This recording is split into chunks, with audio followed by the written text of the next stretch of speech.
Senate to order. Sergeant Arms will please secure the chamber doors. Members, please take your seats. Madam Clerk, please call the roll. Mr. President. All right, Senators, on this beautiful March 19th, we are very pleased to have Bishop J.L. Carter of Ark Church in Baltimore, Maryland, guest of the distinguished senator from the 45th District. Please rise for the invocation.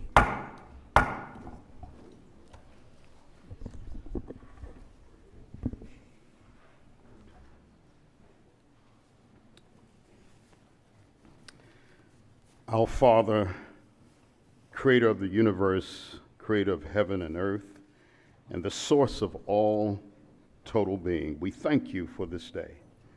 We thank you for the hope of a better future. With all the tension, infighting, personal agendas, and hypocrisy among some, we still believe you are the air controller of life. Father, we thank you for choosing men and women from across our beloved state of Maryland to represent people. May you grant them sensitivity, compassion, unconditional love for people, especially those who genuinely feel forgotten, forsaken, and forced out. Remind our legislators they are to serve all the people, particularly those who are in the Black and brown populations, where resources and services have been a historical challenge. Our state, the state of Maryland, unlike some other states, strive every day to do the right thing regarding those in search of what everybody in this chamber wants, a quality opportunity to create a prosperous present and future for self and family. Maryland has been and continues to be a safe haven for all people all over the world who are in search for better. For many years, we have made a way for persons of every race and creed. Our differences have not weakened us, but have made us stronger. God, do not let us lose our way, because you have taught us to love one another and not to hate or mistreat one another. Given the messaging coming out of the nation's capital, Father God, help us to remain focused on you. Continue to be the North Star of right and wrong for our legislators, the North Star of righteousness and unrighteousness, the North Star of morality and immorality. Oh God, equip them with wisdom, understanding, and common sense. Right now, Maryland is in a hard place. Money is short, liabilities are great, and the human need is overwhelming. Children and older adults will be hit the hardest if a way is not made. We pray for our governor, the Senate, the House, and all those who work in government from the top to the last hired. Let unity reign, let peace prevail, let progress flow from the remaining days of this legislative session. It appears that's not possible for Washington, but let it be possible for Maryland. Let Maryland be the example that our country needs to see. Let Maryland, the home of Francis Scott Key and the Star-Spangled Banner, be the example for all to see, with fair and humane immigration protocols, improved education, housing, and health, meeting the needs of every Marylander. Let Maryland be the example for our country. We believe doing the right thing has far more lasting benefits than doing the wrong thing. I pray today, oh God, for the families of our legislators, Democrats, Republicans, and others. Bless their marriages and bless those who are single. Bless their children, bless their grandchildren. Bless their finances, bless them with good health as we strive for excellence in their service to people. Allow this session to conclude with unity and commitment for a progressive Maryland. Hear this, our prayer. Hear this, our request. May your peace and blessings remain throughout the closing of this session. And those who don't know you, let your blessings rest upon them also. We ask all these blessings in the name of the one who is the giver, the sustainer, and the reclaimer of life, the great I am. We pray. Amen. Recognize the senator from the 45th District. Thank you, Mr. President. Mr. President, my brother, my colleague from West Baltimore has been showing up, and I thought that I would bring the best, the brightest from East Baltimore, You know, Bishop Carter is a son of Baltimore, a graduate of Baltimore City Public Schools, a graduate of the Morgan State University, y'all. He's smart because his major was biology and chemistry, Master of Divinity at the Samuel Dewitt Proctor School of Religion, Virginia University, doctorate in ministry, United Theological Seminary. He's been with the Ark Church for close to 40 years, y'all. Presiding prelate of Kingdom Impact Covenant Fellowship. I look at him not just as a friend, but as a mentor, as a leader within, like I said, our East Baltimore community, that North Avenue corridor. I thank you, Bishop, for the work you all do. And if you all can give him a round of applause for joining us today. Thank you, Senator. And thank May you, it be Bishop, journalized. for being with us. And without objection, we would journalize the Bishop's invocation this morning. All right, has everybody recorded their presence? Has everyone recorded their presence? Almost. We're getting there.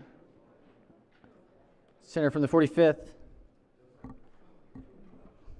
All right, the clerk will take the call. With 37 members in the chamber and a quorum being present, the Senate of Maryland is again back in session. If we could, we have a senator from the 11th district. We have a resolution today. Thank you very much, Mr. President. Today is World Down Syndrome Day. It's marked each year on March 21st, which is the third month of the year, which was selected to signify the uniqueness of the triplication of the 21st chromosome, which causes Down syndrome. The General Assembly of the UN decided to observe it each year since 2012. A common activity is wearing colorful or mismatched socks, which I do have on my mismatched socks today. Hopefully many members do, because they were so graciously delivered to our office. To show support for people with Down syndrome, socks are shaped somewhat like chromosomes. So we wear them to show our support. So I'm happy to present you with a resolution. All right, the clerk will read the resolution in full. Be it hereby known to all that the Senate of Maryland offers its sincerest congratulations to the Maryland Down Syndrome Day Coalition in recognition of World Down Syndrome Day and your commitment to ensuring that all individuals have equal rights and opportunities while making positive and meaningful contributions to the state. The entire membership extends its best wishes on this memorable occasion and directs this resolution be presented on this 19th day of March, 2026. The clerk will call the roll. Mr. President? Has everyone recorded their vote? Take your time. Take your time. Could we get the senator from the 28th? Excellent. The clerk will take the call. To the wonderful advocates and members of the Maryland Down Syndrome Day Coalition, the Senate of Maryland unanimously celebrates your advocacy on this World Down Syndrome Day. Thank you so much for the work that you do here in the state of Maryland. We appreciate you.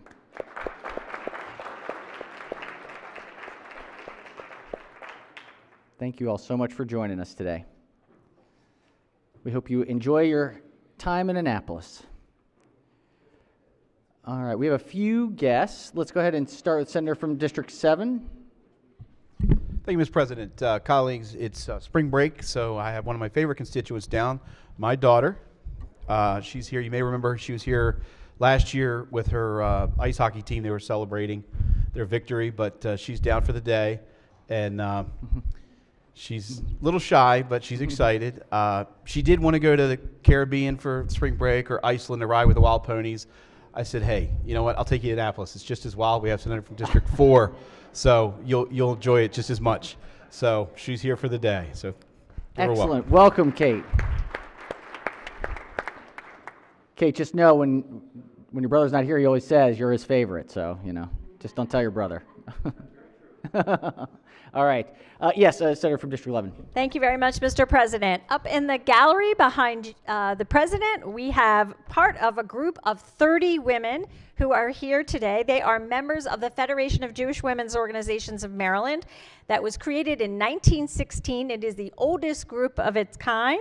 It is an umbrella group of many nonprofit organizations and sisterhoods committed to leadership development and advocacy on issues of major concern to the Jewish community. So welcome Thank you for being here. Welcome. Thank you all for joining us today. Thank you for being here. Other introductions.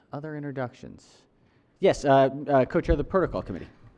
Thank you, Mr. President. I have two guests, I guess, or a group of guests to announce, and then also a guest. I first have a shadow with me today, Lila Duback. She is a freshman at the Severn School. She's good friends with my daughter. My daughter is on spring break, and Lila's on spring break this week. My daughter is in the Caribbean, but Lila is here with me, enjoying our day with me, shadowing. And then also, Mr. President, I think there is a group that's a guest of the senator from District 24, I think from Charles H. Flowers High School government class. If they're in the gallery, if they could stand. Oh, they're, I see them up there. Just Great. give them a round of applause. Excellent. Welcome.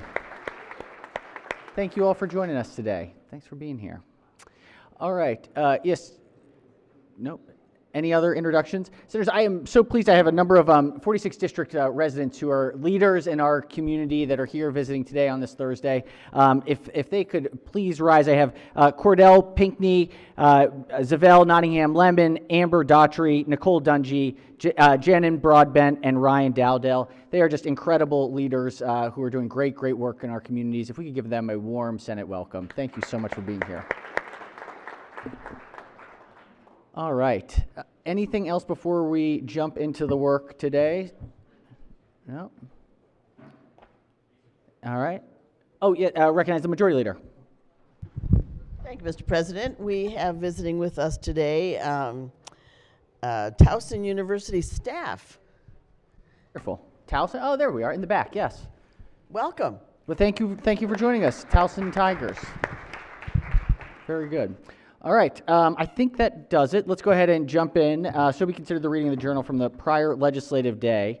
Let's get through these messages from the House. Clerk will read the bills. House Bill 65, Delegate Cardin, Estates and Trusts. Majority Leader moves so be considered the reading of the bills. They'll be referred to their appropriate standing committees.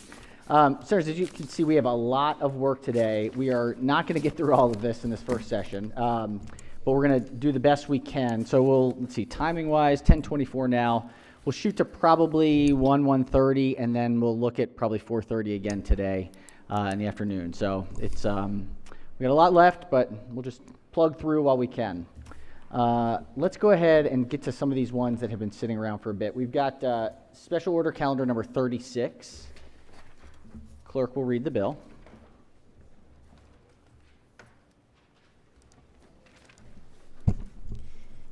Senate Bill 309, Senator Jennings, Sales and Use Tax, Precious Metals, Bullion, or Coins Exemption. Question is on the adoption of the committee amendment and the favorable report. All right, question is on the one committee amendment and the favorable report. On the amendment, any discussion?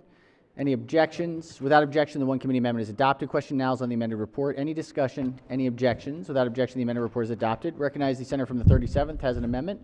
Yes, I have an amendment at the desk. Pages will collect and distribute the senator's amendment. Give us just a moment to get it up on the board, Senator. But, Mr. President, it helps it as a sponsor amendment. Excellent. All right. Senator has moved the amendment. Any objections from the? There are, but you know what? We'll just go with it, Mr. President. No problem. All right. The committee lets it ride. Any objections from the floor? Without objection, the amendment is adopted. Are there any further amendments to the bill or its title? Seeing none, Senate Bill 309 is hereby ordered printed for third reading. Let's go to Special Order Calendar 38. Clerk will read the bill. Senate Bill 594, Senator Beidel, Cannabis Advertising Alteration. Question is on the adoption of the favorable report as amended. All right, question is on the favorable report. Any discussion of the favorable report? Any objections to the report? Without objection, the favorable committee report as amended is adopted. Are there any amendments to the bill or its title? Seeing none, Senate Bill 594 is hereby ordered printed for third reading. Let's go to Special Order Calendar number 39. Clerk will read the bill. Senate Bill number 7, Senator Simon Ayer, Higher Education, Douglas J.J. Peters, Veterans of the Afghan and Iraq Conflict Scholarship, repeal of termination date. Question is the adoption of the committee amendment and the favorable report. All right, question is on the committee amendment. Any objections to the committee amendment? Without objection, the committee amendment is adopted. Question on the amended report. Any discussion? Any objections? Without objection, the amended report is adopted. Recognize the senator from District 6 has an amendment. Pages will collect and distribute the senator's amendment. Thank you, Mr. President.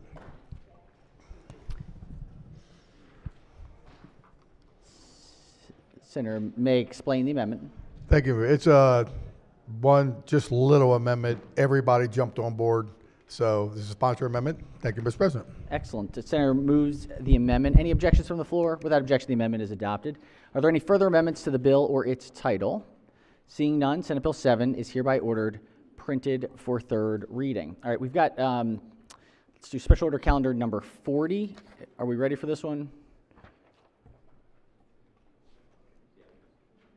Oh, actually, I'm sorry. This one's a third reading. Do we have to amend it? Okay, let's hold on to it for third reading because we're waiting for a couple people to arrive. Let's see. We've got 41. This is still a second reader. Special order calendar 41. Clerk will read the bill. Senate Bill 704, Senator Moutz, Maryland Estate Tax Qualified Agriculture Property Transfer to Limited Liability Company. Question is the adoption of the one committee amendment and the favorable report. Recognizing the floor leader. Thank you, Mr. President. Senate Bill 704, as amended, authorizes a qualified recipient within the meaning of the Maryland estate tax exclusion for qualified agricultural property to transfer legal ownership of qualified agricultural property to a limited liability company without estate tax recapture if the ownership of the LLC consists only of qualified recipients and the qualified agricultural property is used for farming purposes for at least 10 years after the decedent's death. This is really an interpretation that was changed by the comptroller, and we're just trying to get it back into alignment with the intent. There is one amendment which extends the effective date of the bill and strikes a clause that could exclude existing qualified recipients from being able to transfer land to an LLC under the bill. Move adoption of the committee report. All right, floor leader moves to the adoption of the one committee amendment and the favorable committee report. On the amendment, any discussion? Any objections? Without objection, the one committee amendment is adopted. Question on the amended report. Any discussion? Any objections? Without objection, the amended report is adopted. Are there any further amendments to the bill or its title? Seeing none, Senate Bill 704 is hereby ordered printed for third reading. Let's go to special order calendar 42. 42. Clerk will read the bill. Senate Bill 631, Senator West, Corporations and Associations, Revisions. Question is in the adoption of the favorable report. Recognizing sponsor as the floor leader. Thank you, Mr. President. This is the annual bill brought to fix problems with the state's corporate laws brought to us by the Business Law section of the State Bar Association. This bill this year alters various provisions of the Corporations and Associations article, including those relating to 1, the date of acceptance of a charter amendment for record by the State Department of Assessments and Taxation when the document is rejected and resubmitted. 2, actions taken pursuant to a final order in a bankruptcy proceeding. 3, fines imposed on a foreign corporation not qualified or registered to do business in the state. And 4, limited partnership agreements. There are no committee amendments. The vote of the committee was unanimous. I hereby move the adoption of the favorable committee report. Floor leader moves to the adoption of the favorable committee report. Any discussion? Any objections? Without objection, the favorable committee report is adopted. Are there any amendments to the bill or its title? Seeing none, Senate Bill 631 is ordered printed for third reading. Let's go to budget and tax.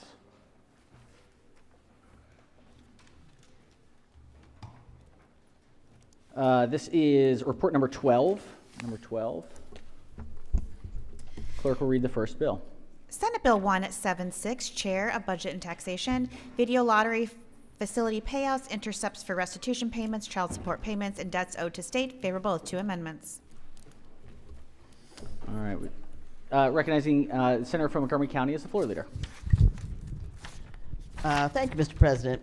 Senate Bill 176 is a departmental bill that authorizes the Central Collection Unit, CCU, to certify a debt or claim owed to the state and the responsible debtor to a video lottery operator for prize interception. The bill specifies the order in which specified interception requests must be honored and makes clarifying changes. The Secretary of the Department of Budget and Management, DBM, and the Director of the State Lottery and Gaming Control Agency, SLGCA, may jointly adopt regulations to implement provisions of the bill. The bill takes effect July 1st, 2026.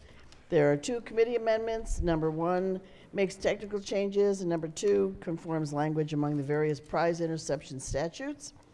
I move adoption of the two amendments and the favorable committee report. Floor leader moves to the adoption of the two committee amendments and the favorable committee report. On the amendments, any discussion? Any objections? Without objection, the two committee amendments are adopted. Question now on the amended report. Any discussion?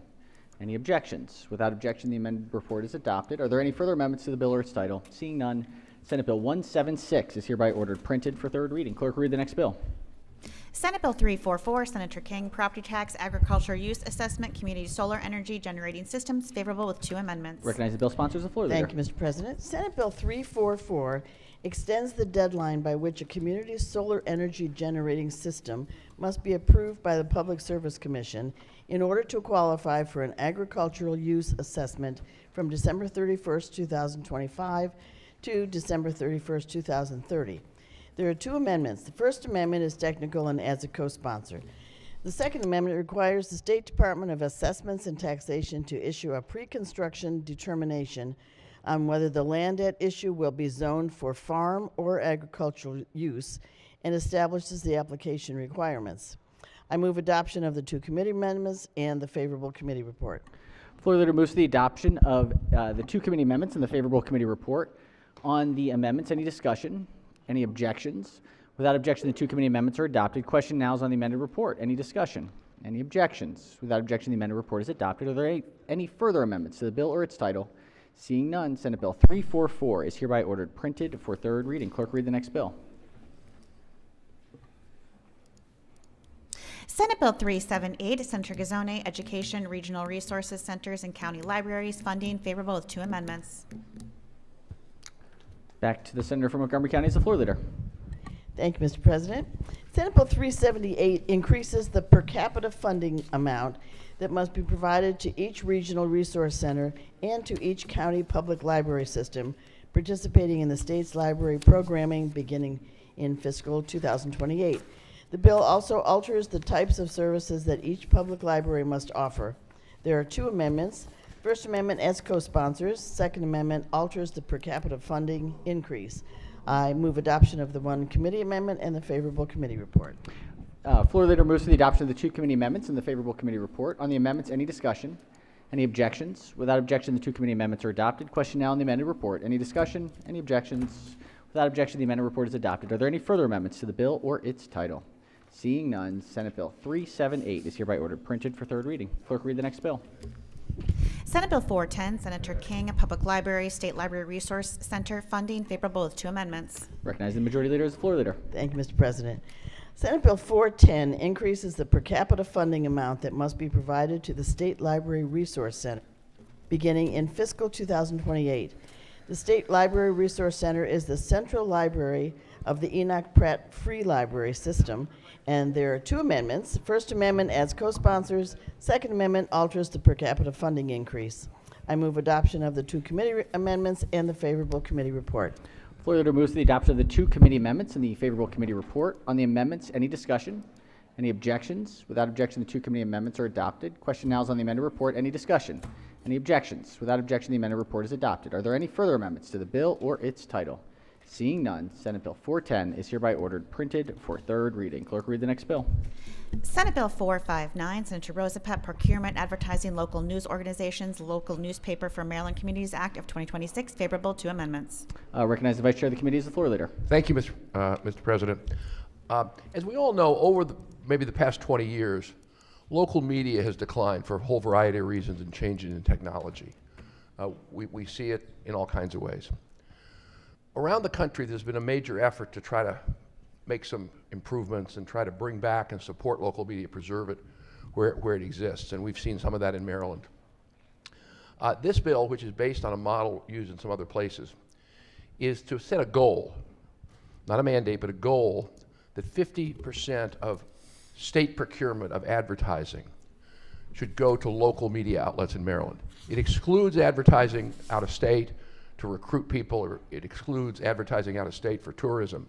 But if you're trying to hit the Maryland audience, it sets a goal of 50% should be done in local media outlets. And it defines that. It includes print, it includes digital, it includes broadcasting. There are two amendments. The first adds co-sponsors in technical. The second amendment changes the terminology to Maryland news organizations. It applies the bill to public and commercial broadcast news organizations. The third clarifies what's excluded from the bill, but also says it should prioritize the use of news organizations that have a primary mission of serving and reporting on historically underserved communities in Maryland. And finally, it authorizes a unit of government to consult with a list of eligible news organizations put together by a nonprofit group. I move the amendments and the favorable report. Floor leader moves to the adoption of the two committee amendments and the favorable committee report. On the amendments, any discussion? Any objections? Without objection, the two committee amendments are adopted. Question now is on the amended report. Any discussion? Any objections? Without objection, the amended report is adopted. Are there any further amendments to the bill or its title? Seeing none, Senate Bill 459 is hereby ordered printed for third reading. Clerk, read the next bill. Senate Bill 468, Senator King, Income Tax Local Child Tax Credit Authorization, favorable two amendments. Recognizing the bill sponsor as the floor leader. Thank you, Mr. President. Senate Bill 468, as amended, authorizes a county to provide by law a grant for each qualified child rather than a local child tax credit modeled on state child tax credit. Specifically, a county may provide a grant for each qualified child of a taxpayer whose federal adjusted gross income, AGI, is less than $15,000 if the taxpayer and each qualified child are residents other than fiduciaries who are domiciled in or maintain a principal residence or place of abode in the county on the last day of the tax year.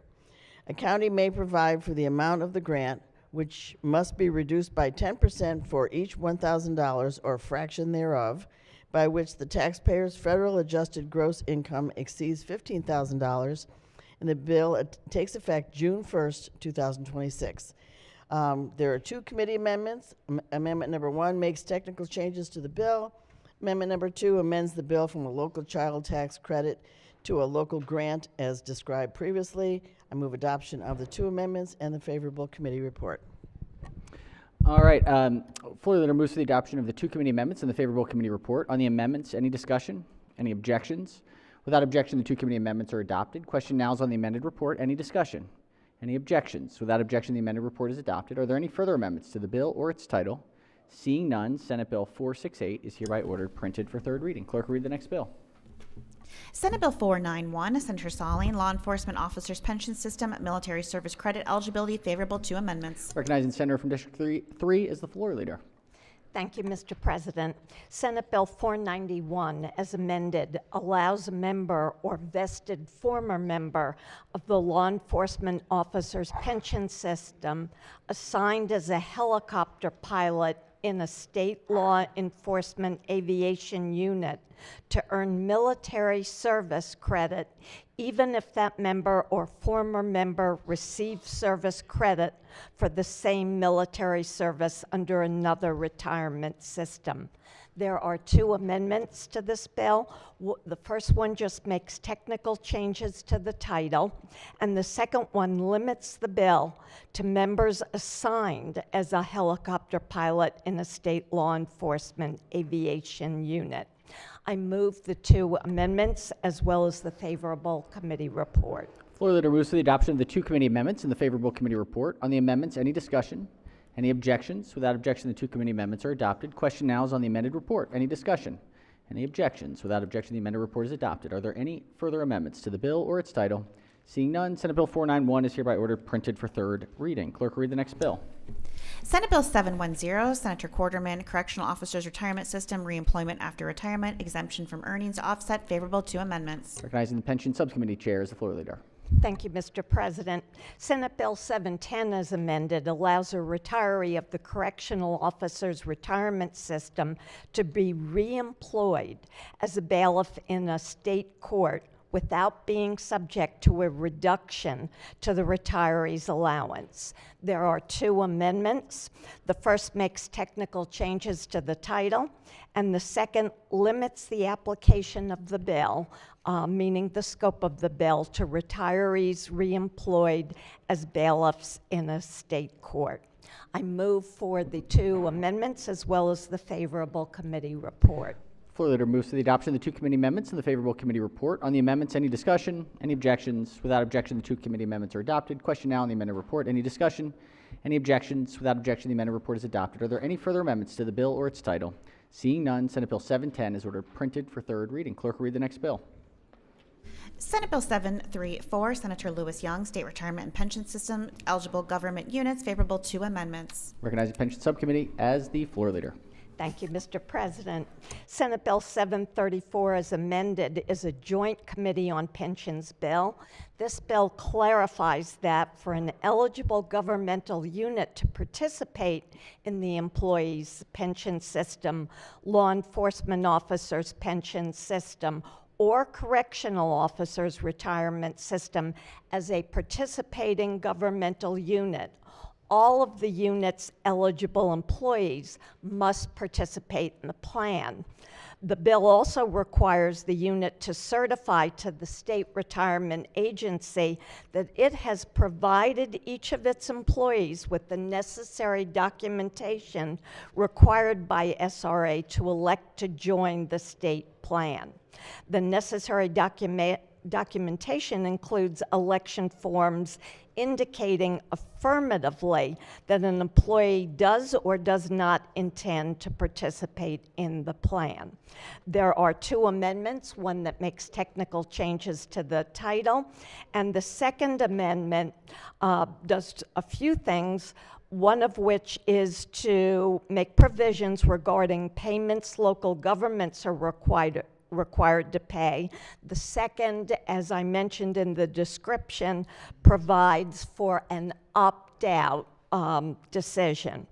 With those two amendments, I request approval of them as well as the favorable committee report. Floor leader moves to the adoption of the two committee amendments and the favorable committee report. On the amendments, any discussion? Any objections? Without objection, the two committee amendments are adopted. Question now is on the amended report. Any discussion? Any objections? Without objection, the amended report is adopted. Are there any further amendments to the bill or its title? Seeing none, Senate Bill 734 is hereby ordered printed for third reading. Clerk, read the next bill. Senate Bill 762, Senator Gazzone, Horse Racing Racetrack, Facility Renewal Account Grants Alterations, favorable to amendments.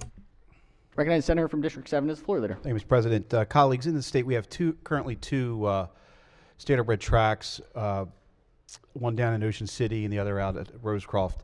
And currently in state law, we have a renewable account grants which require matching funds for those. And what this bill does, as amended, requires a racing licensee that receives grant without expanding a matching fund to conduct live racing to the state for at least 10 years. So what we're doing is we're saying, hey, you no longer have to have the matching grant, but you have to maintain racing for 10 years at that facility to get the grant under this new law that we're passing.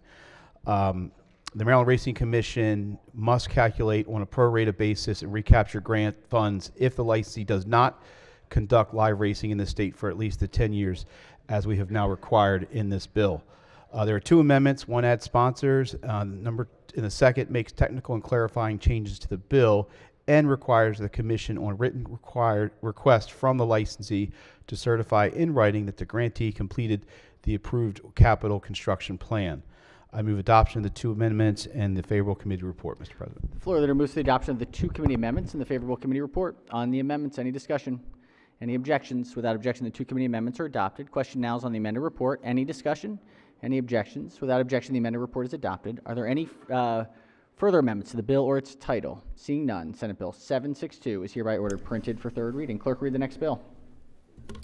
Senate Bill 764, Senator Zucker, Education, Minimum Wage for Education Support Professionals, favorable to amendments. Recognizing bill sponsor as the floor leader. Thank you very much, Mr. President. Senate Bill 764 deals with education support professionals. These are the bus drivers, paras, and often others that work in public schools across the state. As amended, it turns this bill into a study just to determine wages for this population. There are two committee amendments. First adds co-sponsors. Second amendment amends the bill into a study. I'd move the two committee amendments and the favorable committee report. Floor leader moves to the adoption of the two committee amendments and the favorable committee report. On the amendments, any discussion? Any objections? Without objection, the two committee amendments are adopted. Question on the amended report. Any discussion? Any objections? Without objection, the amended report is adopted. Are there any further amendments to the bill or its title? Seeing none, Senate Bill 764 is hereby ordered printed for third reading. Clerk, read the next bill. Senate Bill 858, Senator Heddleman, Department of Budget and Management, Audit and Finance Compliance Unit Establishment, favorable, 2 amendments. Recognizing the bill sponsor is the floor leader. Thank you very much, Mr. President. Senate Bill 858 is in response, this bill and the one that shortly follows, is in response to the spate of audit findings that are concerning. And these create processes that hold all of us accountable.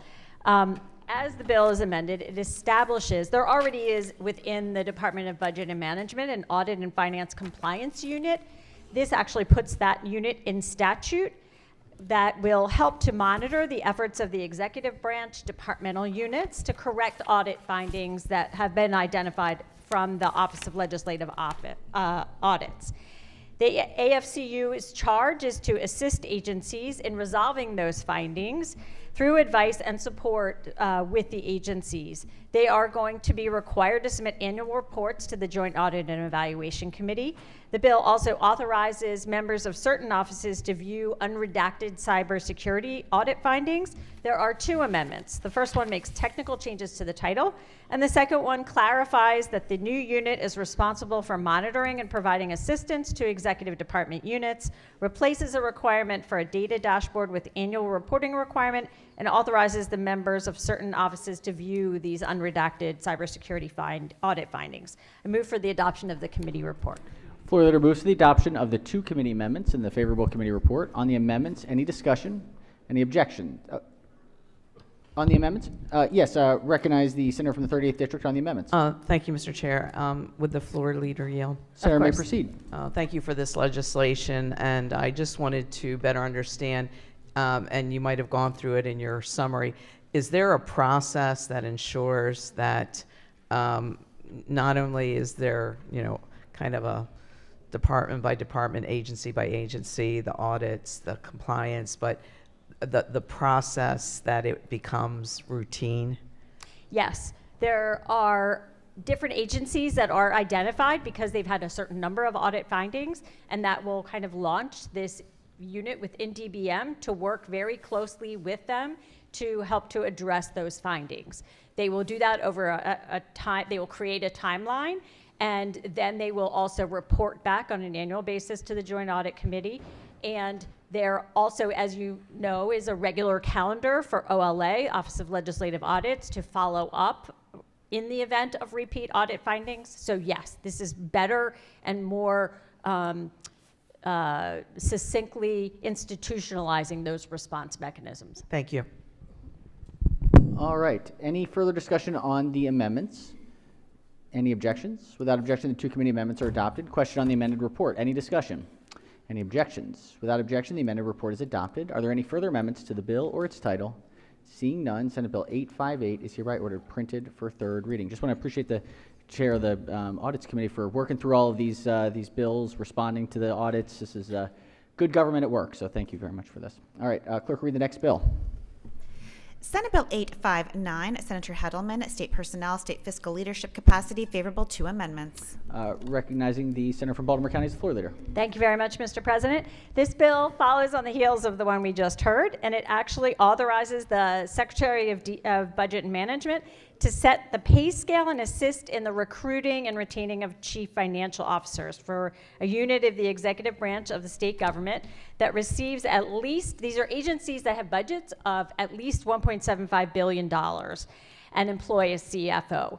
It establishes minimum qualifications for the CFO and the duties of the CFO to provide the Comptroller's Office with all the necessary information needed for the preparation of our annual comprehensive financial reports. It authorizes the Secretary of DBM to set the pay scale for the Chief Information Officer also in the executive branch unit. And finally, it requires that all decisions not to pursue liquidated damages in a procurement contract obtain approval by the head of the government unit and maintain documentation of that decision. Amendment 1 makes technical changes to the title. 2 modifies the definition of chief Financial Officer, and it authorizes the Secretary of DBM to establish minimum qualifications for a CFO. It clarifies what those duties are in the preparation of those annual financial reports, and it authorizes the Secretary of DBM to set the pay scale for the CIO, and it excludes the application of the bill to the University System of Maryland, and provides all decisions not to pursue liquidated damages to obtain approval by the head of the government unit and maintain documentation of that decision. I move for the adoption of the amendments and the favorable committee report. Floor leader moves for the adoption of the 2 committee amendments and the favorable committee report. On the amendments, recognize the senator from the 28th district. Thank you, Mr. President. Questions for the floor leader? Senator may proceed. Senator, great bill. I just want to know, what are some of the minimum requirements for qualifications? Are they prescribed in the bill? They are. They have to do it. So we were actually very attentive to this. We didn't want to make it too narrow that it would preclude certain people who have on-the-job training. So we, they are outlined. They have to be a CPA with 5 years of experience in fiscal management in the private or public sector with a minimum of 2 years experience in a high-level position, possess a master's degree in business administration, finance, or a related field from an accredited institution of higher education with 3 years of experience in fiscal management in the private or public sector with a minimum of 2 years experience in a high-level management, or have a documented record of management with at least 10 years of experience in fiscal management in the private or public sector with a minimum of 5 years of experience in a high level. So we wanted people who both have some educational background, but that was not exclusive by any means. If they have on-the-ground, high-level financial fiscal management experience, we wanted those people to be open to the position as well. Thank you, Senator. Great bill. Thank you. All right, excellent. Any further discussion on the amendments? Any objection to the amendments? Without objection, the 2 committee amendments are adopted. Question now is on the amended report. Any discussion? Any objections? Without objection, the amended report is adopted. Are there any further amendments to the bill or its title? Seeing none, Senate Bill 859 is hereby ordered printed for 3rd reading. Clerk, read the next bill. Senate Bill 970, Senator Zucker, sports wagering, independent evaluation of sports wagering, favorable. Recognizing the bill sponsor is the floor leader. Thank you very much, Mr. President. Senate Bill 970 is identical to a bill that has passed unanimously out of the Senate the last 2 years. Is just setting up independent evaluators when it regards sports betting. No opposition, no committee amendments. I'd move adoption of the favorable committee report. 3rd time's the charm. All right, on the report, any further discussion, any objections? Without objection, the favorable committee report is adopted. Senator has an amendment. Pages will collect and distribute the senator's amendment. Senator may explain the amendment. The amendment just adds an unbelievably fantastic sponsor. All right. Senator moves the amendment. Any objections? Without objection, the sponsor amendment is adopted. Are there any further amendments to the bill or its title? Seeing none, Senate Bill 970 is hereby ordered printed for 3rd reading. Let's see. You ready? All right, let's do.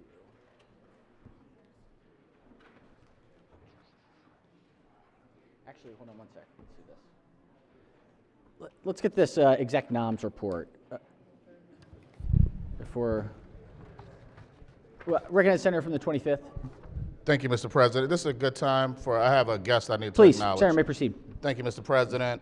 It's truly an honor to introduce a woman whose dedication to family, service, and community is known to everyone in District 25. Miss Dolores Millhouse has been named the 2026 Maryland Mother of the Year by American Mothers Incorporated, an organization that since 1935 has uplifted and celebrated women who lead not only within their own families but across their communities. This distinction is reserved for mothers who give of themselves selflessly, who support and uplift other mothers, and who leave a lasting impact through their time, their talent, and their compassion.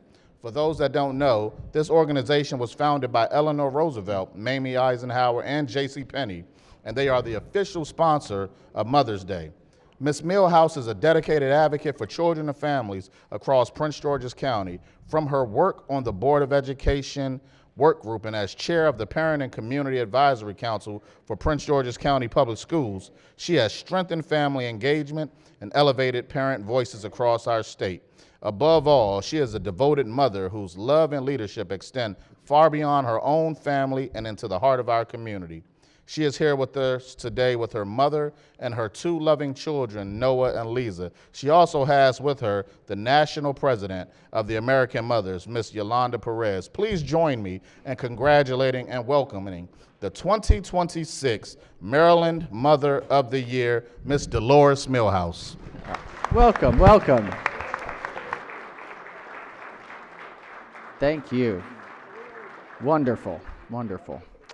All right, let's go ahead to this. Oh, yes, I recognize Senator from District 12. Yeah, could I just do a quick introduction? Please. I'd like to ask the body to welcome. We have Dr. Nick Reiser, who's an emergency medicine physician, also a health policy fellow from University of Maryland Medical System. In the forward gallery here, just ask the body to give a warm Senate welcome. Welcome. Thanks for joining us today. I was wondering if there was a Netherlands Day. The Senator has tie as an excellent, it's the Netherlands, like the FIFA tournament here. All right. Let's see. Do we have executive noms? Clerk will read the report. The Senate Executive Nominations Committee reports favorably on the attached appointments and recommends that the Senate of Maryland advise and consent to these appointments. Benjamin Brooks, Chair. All right. We have the executive nominations report. Recognizing the chair of the report.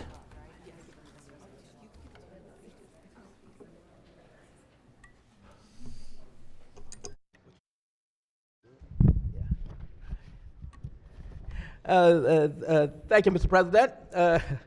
Report number 5 contains the name of those committee approved Monday night, including the Transportation Secretary, and nominees to various boards and commissions, including Lottery, Gaming, TEDCO, and Parole Commission. Colleagues, please review the list on your floor system under Other. I request that we consider those nominees in regular session under Rule 22A, and move that we special order this report until the appropriate time on Friday. All right. The Senator has moved that we hear the nominees in open session and that we special order the report until the appropriate time on Friday. Are there any objections to the motion? Without objection, the motion carries. Senators, we'll take this up on Friday. Please look through the list. If there's any separations, please make sure to give the chair a heads up so that we can separate it out before we vote, if at all possible. All right. Thank you, Mr. President. Thank you, Mr. Chair. Let's go to judicial proceedings. This is report number 16. 16? We're good? Okay. Clerk will read the first bill. Senate Bill 180, Senator Sidnor, evidence, interception of oral communications, fair housing testing, favorable.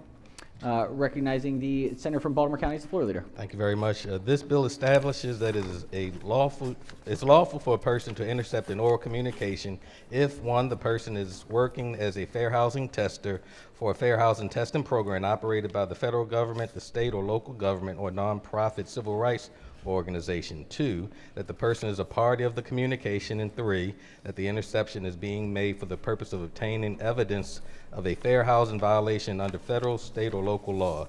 The contents of the intercepted oral communication may be used only to enforce federal, state, or local fair housing laws. Otherwise, the contents of an intercepted communication and any evidence derived therefrom are inadmissible in any trial, hearing, or other proceeding in or before any court, grand jury, department, officer, agency, regulatory body, legislative committee, or other authority of the state or political subdivision. There were no committee amendments.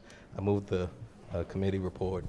Floor leader moves to the adoption of the favorable committee report. On the report, any discussion, any objections? Without objection, the favorable committee report is adopted. Are there any amendments to the bill or its title?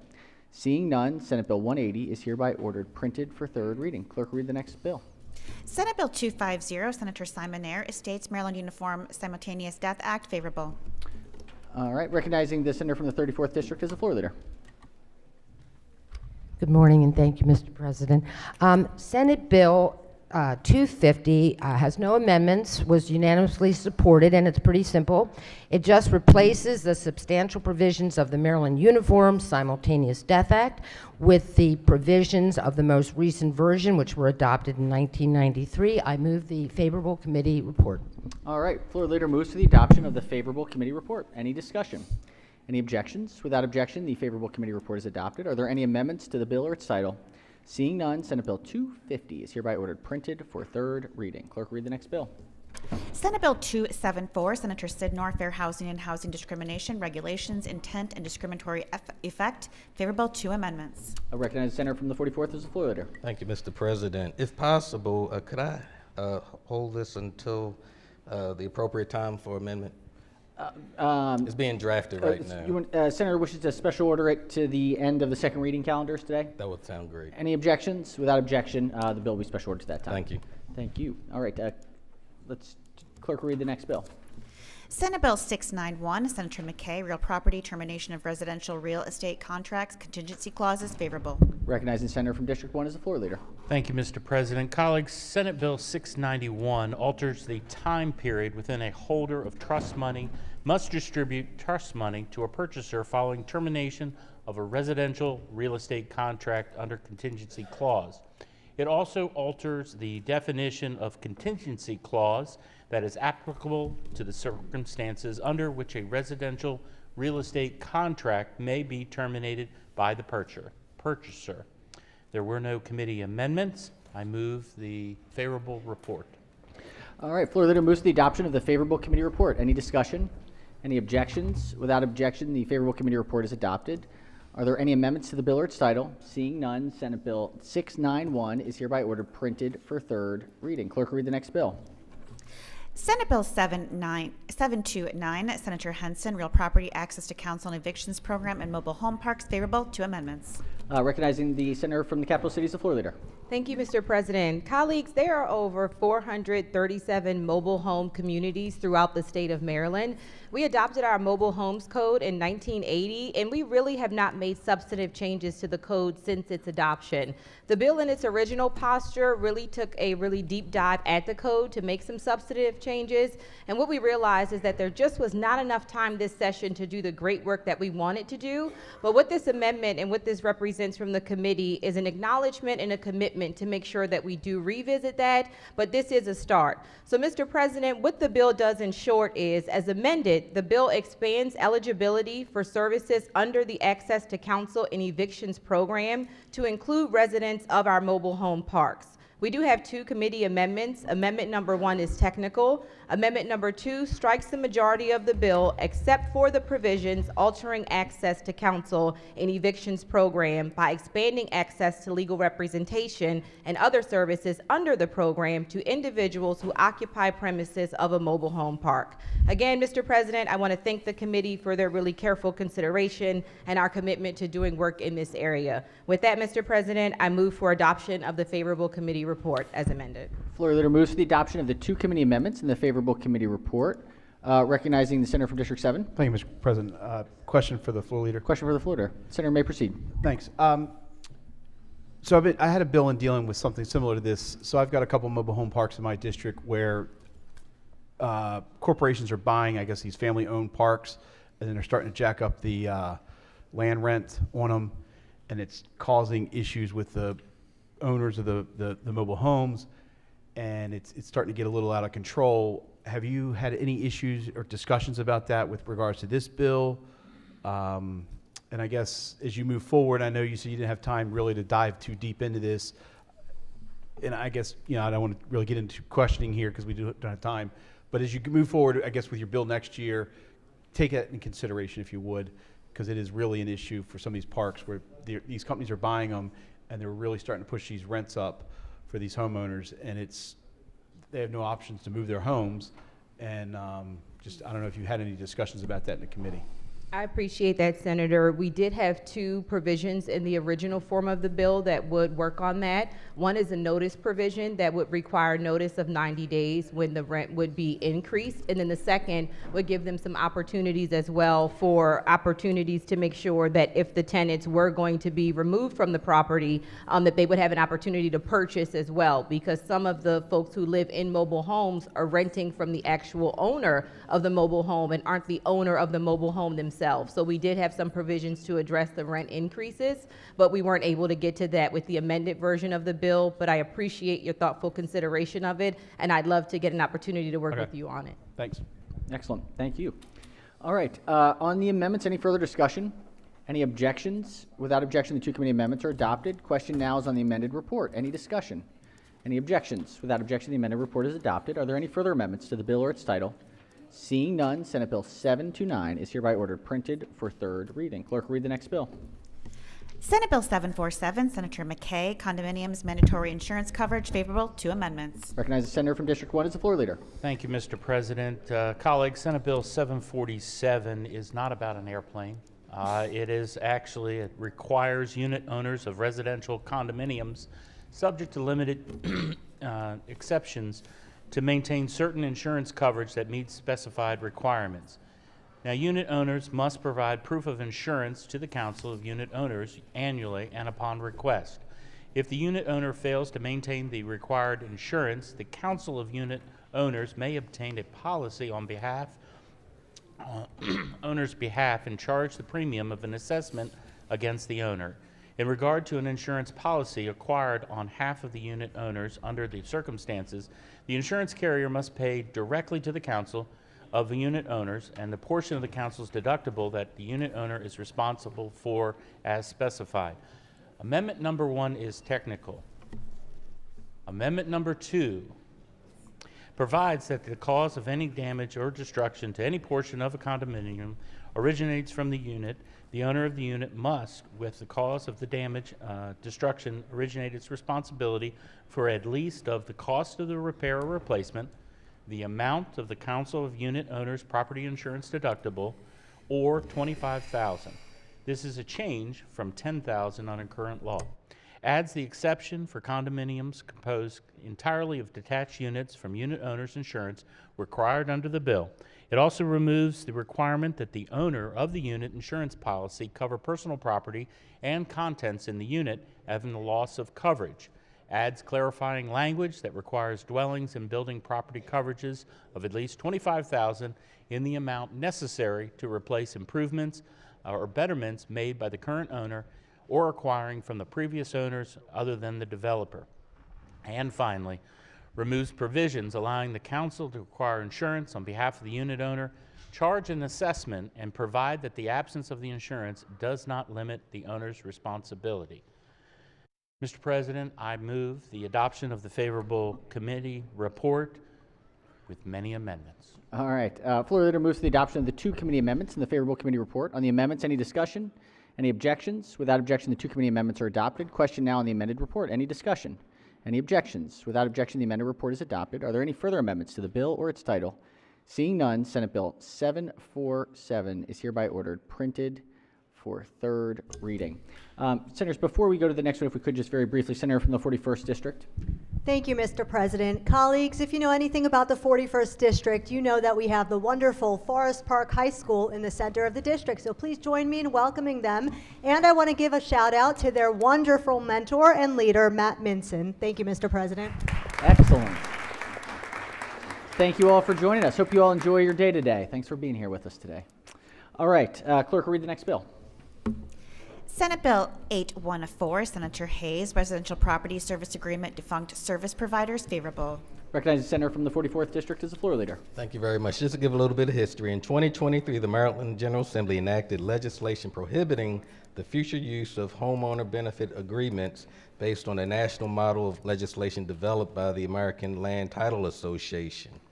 So, and that date is important because since then, we are now seeing a lingering issue where homeowners are trapped in agreements that were entered into before June 1st, 2023 with service providers that have since gone out of business or forfeited their right to do business here in the state of Maryland. What this legislation does is it establishes that a service agreement that was entered into before June 1, 2023 may not be effective for more than 2 years or purport to run with the land or bind subsequent bona fide purchasers, purport to create a lien, encumbrance, or security interest on residential property of a party to the service agreement, or allow the service provider to assign or transfer the right to provide service under the agreement to another person without the notice or consent of a party to that agreement. There were no committee amendments. I believe it was voted out unanimously in our committee, which it was, and I move the favorable committee report. Floor leader moves to the adoption of the favorable committee report. Any discussion? Any objections? Without objection, the favorable committee report is adopted. Are there any amendments to the bill or its title? Seeing none, Senate Bill 814 is hereby ordered printed for third reading. Clerk will read the next bill. Senate Bill 822, Senator Smith, Correctional Services, Maryland Parole Commission, Improvements in Transparency and Equity, favorable with three amendments. Recognizing Chair of the committee is the floor leader. Thank you very much, Mr. President. As amended, this bill establishes that the Maryland Parole Commission does not have the authority to permanently deny parole, and that an incarcerated individual is entitled to a subsequent parole hearing at a specified interval based on the length of sentence after each parole hearing that results in denial of parole. In addition, the bill alters procedures related to the process by which the Maryland Parole Commission conducts hearings to determine whether an incarcerated individual is suitable for parole. Finally, the bill prohibits a county from being a party to an administrative proceeding involving a person who is wrongfully incarcerated. Mr. President, there are three amendments. Amendment number 1 is technical. Amendment number 2 alters provisions of the bill related to documents, information required to be provided to an incarcerated individual. And amendment number 3 adds provisions prohibiting the county from being a party to certain administrative proceedings. Mr. President, I move for the adoption of the 3 committee amendments in the favorable committee report. Floor leader moves for the adoption of the 3 committee amendments in the favorable committee report. On the amendments, any discussion? Any objections? Without objection, the 3 committee amendments are adopted. Question now on the amended report. Any discussion? Any objections? Without objection, the amended report is adopted. Are there any further amendments to the bill or its title? Seeing none, Senate Bill 822 is hereby ordered printed for third reading. Clerk will read the next bill. Senate Bill 823, Senator Smith, Correctional Services, Maryland Parole Commission, members, favorable, 1 amendment. Recognizing Chair of the committee is the floor leader. Thank you very much, Mr. President. As amended, this bill alters the appointing authority and method of appointment for parole commissioners. Specifically, the bill repeals the requirement that the Secretary of Public Safety and Correctional Services, with the approval of the governor and advice of and consent of the Senate, appoint commissioners, and instead requires the governor, with the invite and consent of the Senate, to appoint commissioners from among nominees chosen by a panel consisting of specified members. The panel must submit to the governor the names of at least 3 qualified nominees for each commissioner vacancy filled. Mr. President, there is 1 committee amendment. The amendment removes the state superintendent of schools from the panel. I move for the adoption of the 1 amendment in the favorable committee report. All right, floor leader moves for the adoption of the 1 committee amendment in the favorable committee report.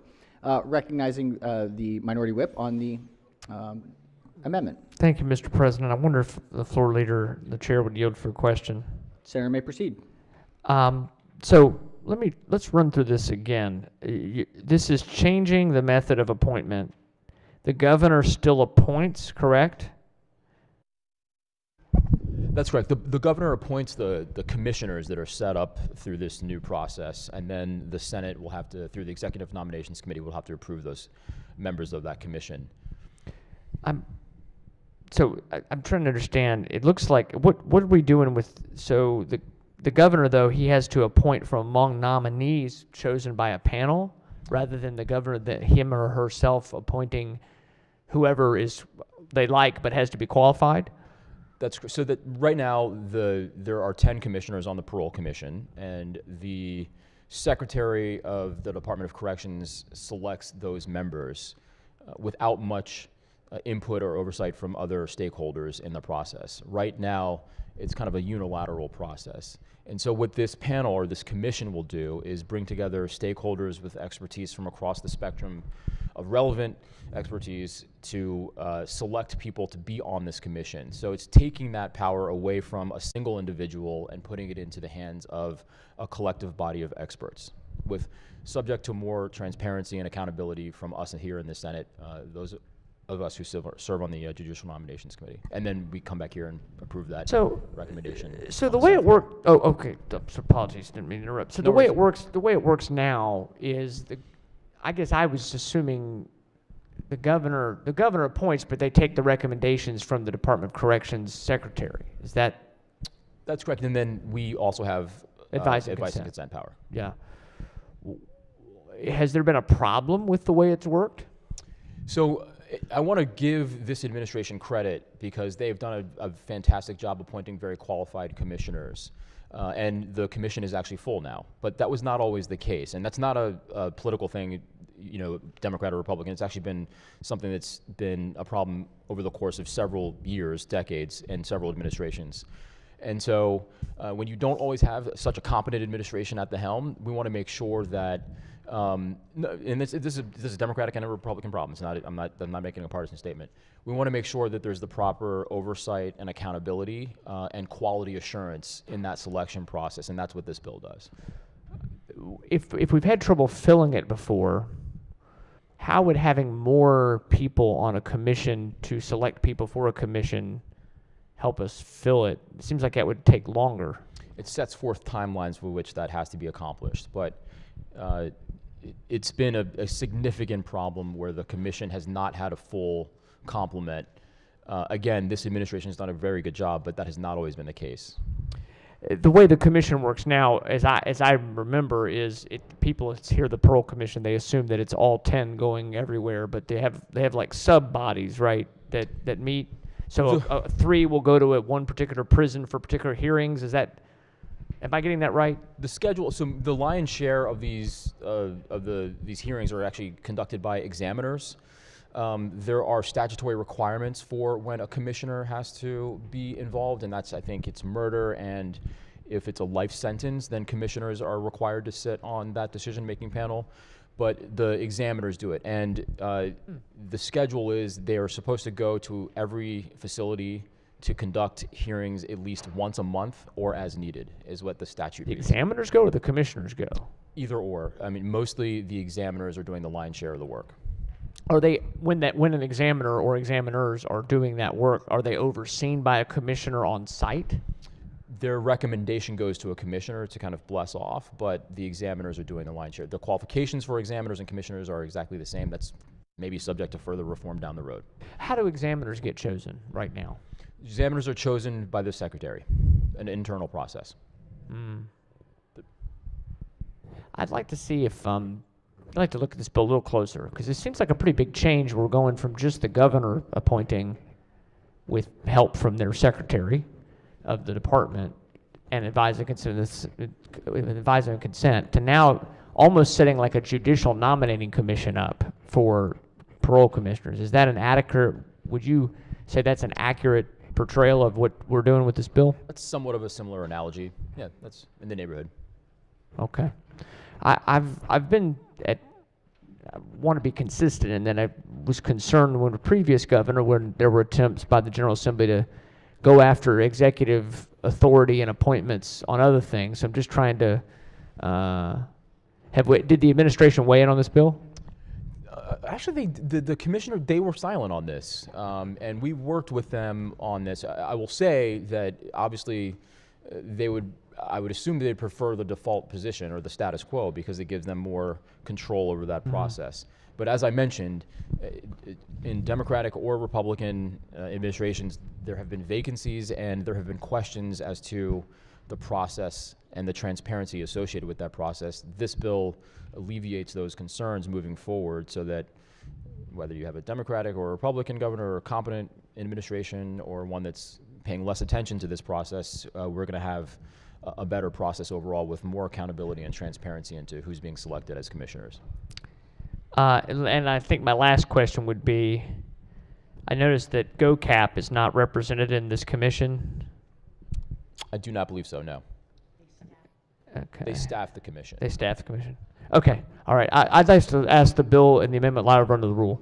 All right. Motion is in order. The bill and the amendment will lie over under the rule. The clerk will read the next bill. Senate Bill 933, Chair, Judicial Proceedings, Judiciary Department, Commission on Judicial Disabilities, Temporary Appointment, favorable, one amendment. Recognizing the chair of the committee. Thank you very much, Mr. President. This bill clarifies that a person appointed by the governor to a temporary position on the Judicial Nomination, the Judicial Disabilities Commission may not have been rejected by the Senate for an appointment by that commission. There is one committee amendment, and that just changes the sponsor. It was a mistake. It's really, I'm the sponsor of the bill, not as chair. So I move for the adoption of the one committee amendment, favorable committee report. All right. The floor leader moves for the adoption of the one committee amendment, the favorable committee report. On the amendment, any discussion? Any objections? Without objection, the one committee amendment is adopted. Question now on the amended report. Any discussion? Any objections? Without objection, the amended report is adopted. Are there any further amendments to the bill or its title? Seeing none, Senate Bill 933 is hereby ordered printed for third reading. Clerk, read the next bill. Senate Bill 941, Senator Henson, Department of Housing and Community Development, Severe Health and Safety Risk Properties Intervention Plan, favorable. Recognizing the bill sponsor as the floor leader.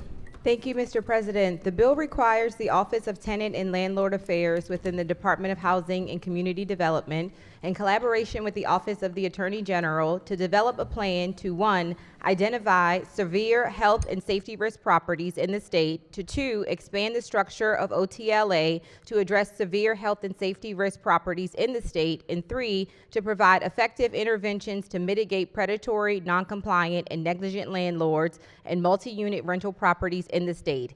DHCD must submit the plan and recommendations to the Governor and the General Assembly by August 31st, 2027. The bill takes effect on July 1, 2026 and terminates on December 31st, 2027. There are no committee amendments. Move for adoption of the favorable committee report. All right, a floor leader moves to the adoption of the favorable committee report. Any discussion? Any objections? Without objection, the favorable committee report is adopted. Are there any amendments to the bill or its title? Seeing none, Senate Bill 941 is hereby ordered printed for third reading. Let's go to Finance Committee. This is report number 24.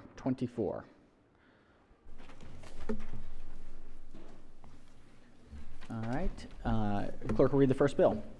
Senate Bill 413, Senator Bidel, State Board of Morticians and Funeral Directors, Board Operations and Regulation of Crematories and Reduction of Facilities. Favorable, 2 amendments. Recognize the chair of the committee as the floor leader. Thank you, Mr. President. You may remember a couple of years ago there were some issues with some crematories that did not respect the people that they were handling after death. And so this bill brings the 2 offices together. Some crematories work under the office, under the Department of Labor, and some work under the Board of Morticians. So the board transfers all regulatory oversight of crematories and reduction facilities exclusively to the Board of Morticians and Funeral Directors, rather than dividing the jurisdiction between the board and the Office of Cemetery Oversight. However, a person who holds a permit or registration from the Office of Cemetery Oversight may continue to operate under the permit or registration until it expires and retains jurisdiction over all complaints regarding crematories, crematory reduction facilities filed with OCO before July 1st, 2026. Senate Bill 413 also authorizes additional grounds for the governor to remove a board member, establishes that a quorum is a majority of the currently appointed members, and that the board can take action with a vote of a majority of the quorum. Amendment 1 is technical. Amendment 2 adds a work group and reporting requirement for the board, establishes a new investigator PIN in the board, and makes other clarifying and conforming changes. I move the amendments and the adoption of the favorable committee report. Floor leader moves to the adoption of the 2 committee amendments and the favorable committee report. On the amendments, any discussion? Yes, recognize the senator from District 6. Thank you, Mr. President. Can I ask a question to the Senator may floor proceed. leader? Thank you, Madam Chair. Thank you. You were stating that people can be replaced by the governor, those that are appointed. Are there? No, Yes, ma'am. Excuse me, Senator. They can be removed by the governor. There's an issue with attendance. Okay. So people were not attending. There wasn't a quorum, and so work wasn't getting done. Oversight wasn't being properly handled because they didn't have a quorum. And was that just the true underlying reason? Was there other reasons? No. That but would there be other reasons why they would replace people as well?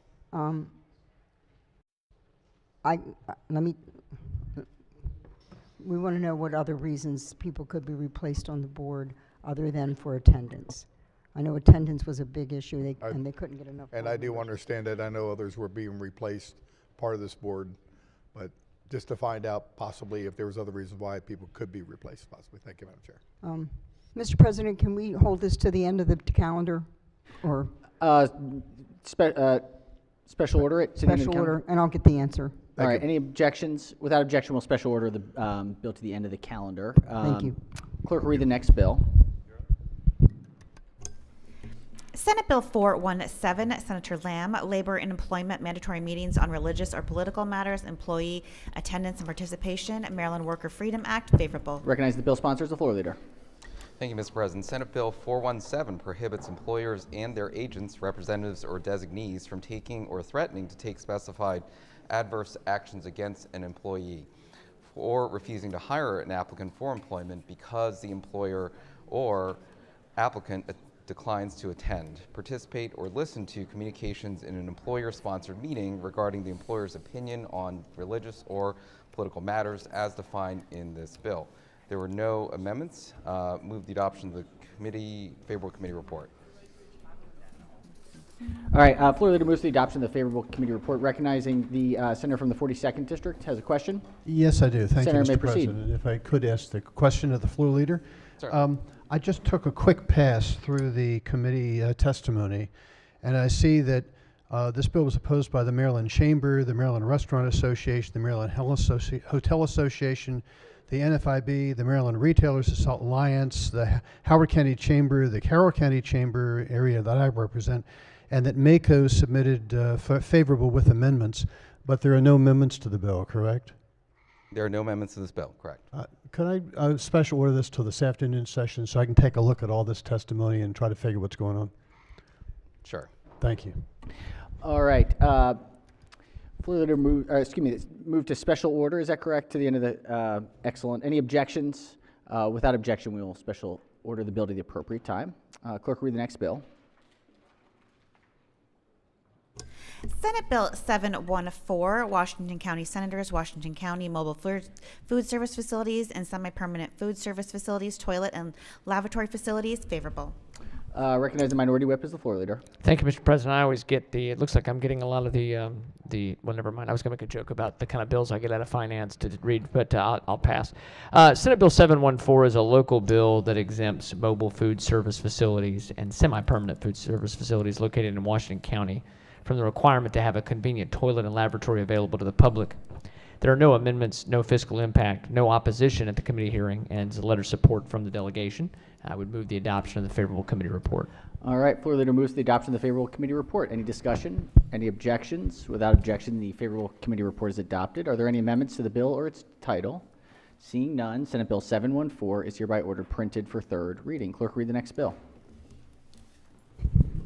Senate Bill 866, Senator A. Washington, Public Health, Chain Restaurants, Sodium and Added Sugars Warning Icons, favorable with 2 amendments. Recognize the bill sponsor as the floor leader. Thank you, Mr. President. Before I begin sharing some information about the bill itself, I just wanted to share some health facts about Maryland. Here in Maryland, 1 in 3 adult Marylanders have hypertension, which is also known as high blood pressure. Here in Maryland, excess sodium raises blood pressure, increasing the risk of heart disease and stroke, which are the leading causes of death in the United States and here in Maryland. Excess added sugars, contributes to heart disease, obesity, and type 2 diabetes, in which we on this floor have worked to try to curb and try to decrease the type 2 diabetes epidemic that's happening here in the state. This bill empowers consumers to make healthier choices by providing clear, visual information on chain restaurant menus when an item contains more than 50% of daily recommended allowances of sodium or added sugars. Mr. President, this bill requires chain restaurants to display on each menu or menu board alongside each standard menu item with at least 1,150 milligrams or more of sodium per serving, or at least 25 milligrams of added sugar per serving, respectively, and a high sodium content or high added sugars content warning icon and related text. Violations are subject to the existing penalty under provisions of the health article. There are 2 amendments. Amendment number 1 is technical. Amendment number 2 alters the high added sugars content definition to 25 grams or more of the added sugars. Requires the Maryland Department of Health to direct chain restaurants to its website to explain the requirements of the act, and requires the accompanying text to be displayed once a menu item rather than by each item with a warning icon, and removes the requirement that the department submit a report on the implementation of the act. I move the amendments and the adoption of the favorable committee report. Floor leader moves to the adoption of the 2 committee amendments to the favorable committee report. On the amendments, recognize the senator from Montgomery County. Thank you, Mr. President. Will the sponsor of the bill yield? Senator may proceed. Thank you. This is a great bill. I love this. I just have a quick question. You've got the definition of chain restaurant as part of a chain with 20 or more locations, substantially similar menus and all that. Would that be 20 or more locations in the state of Maryland or nationally?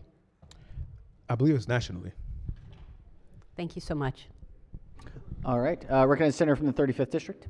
Thank you, Mr. President. Would the floor leader yield, please? Senator may proceed. Sure. So what was their reasoning having just chain restaurants?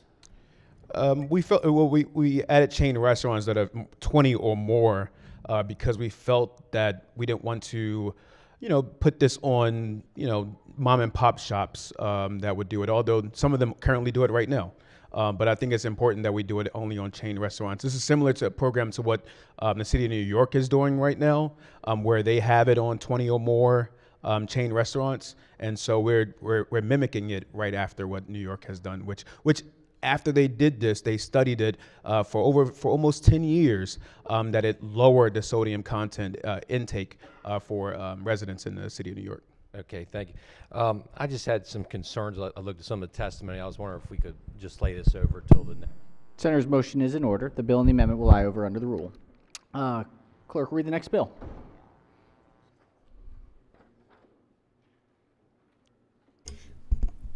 Senate Bill 881, Senator Kramer, Commercial Financing Small Business Truth in Lending Act, favorable to amendments. Recognize the bill sponsor is the floor leader.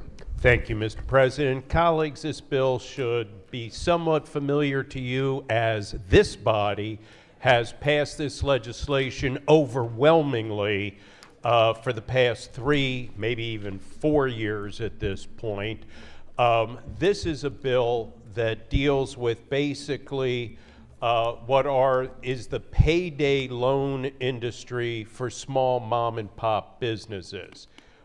Financial technology has sprung up and is completely unregulated, and in fact this bill does not create regulations per se, but what the bill does is provide a requirement that these fintech lenders let our small mom and pop businesses know what annual percentage rate, APR, they are paying on these loans.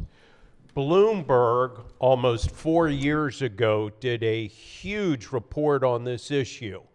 And it turns out that in many times, our small mom and pop businesses are paying 200, 300, and 400% APR because these companies are masters at masking what the actual interest rate is on these loans.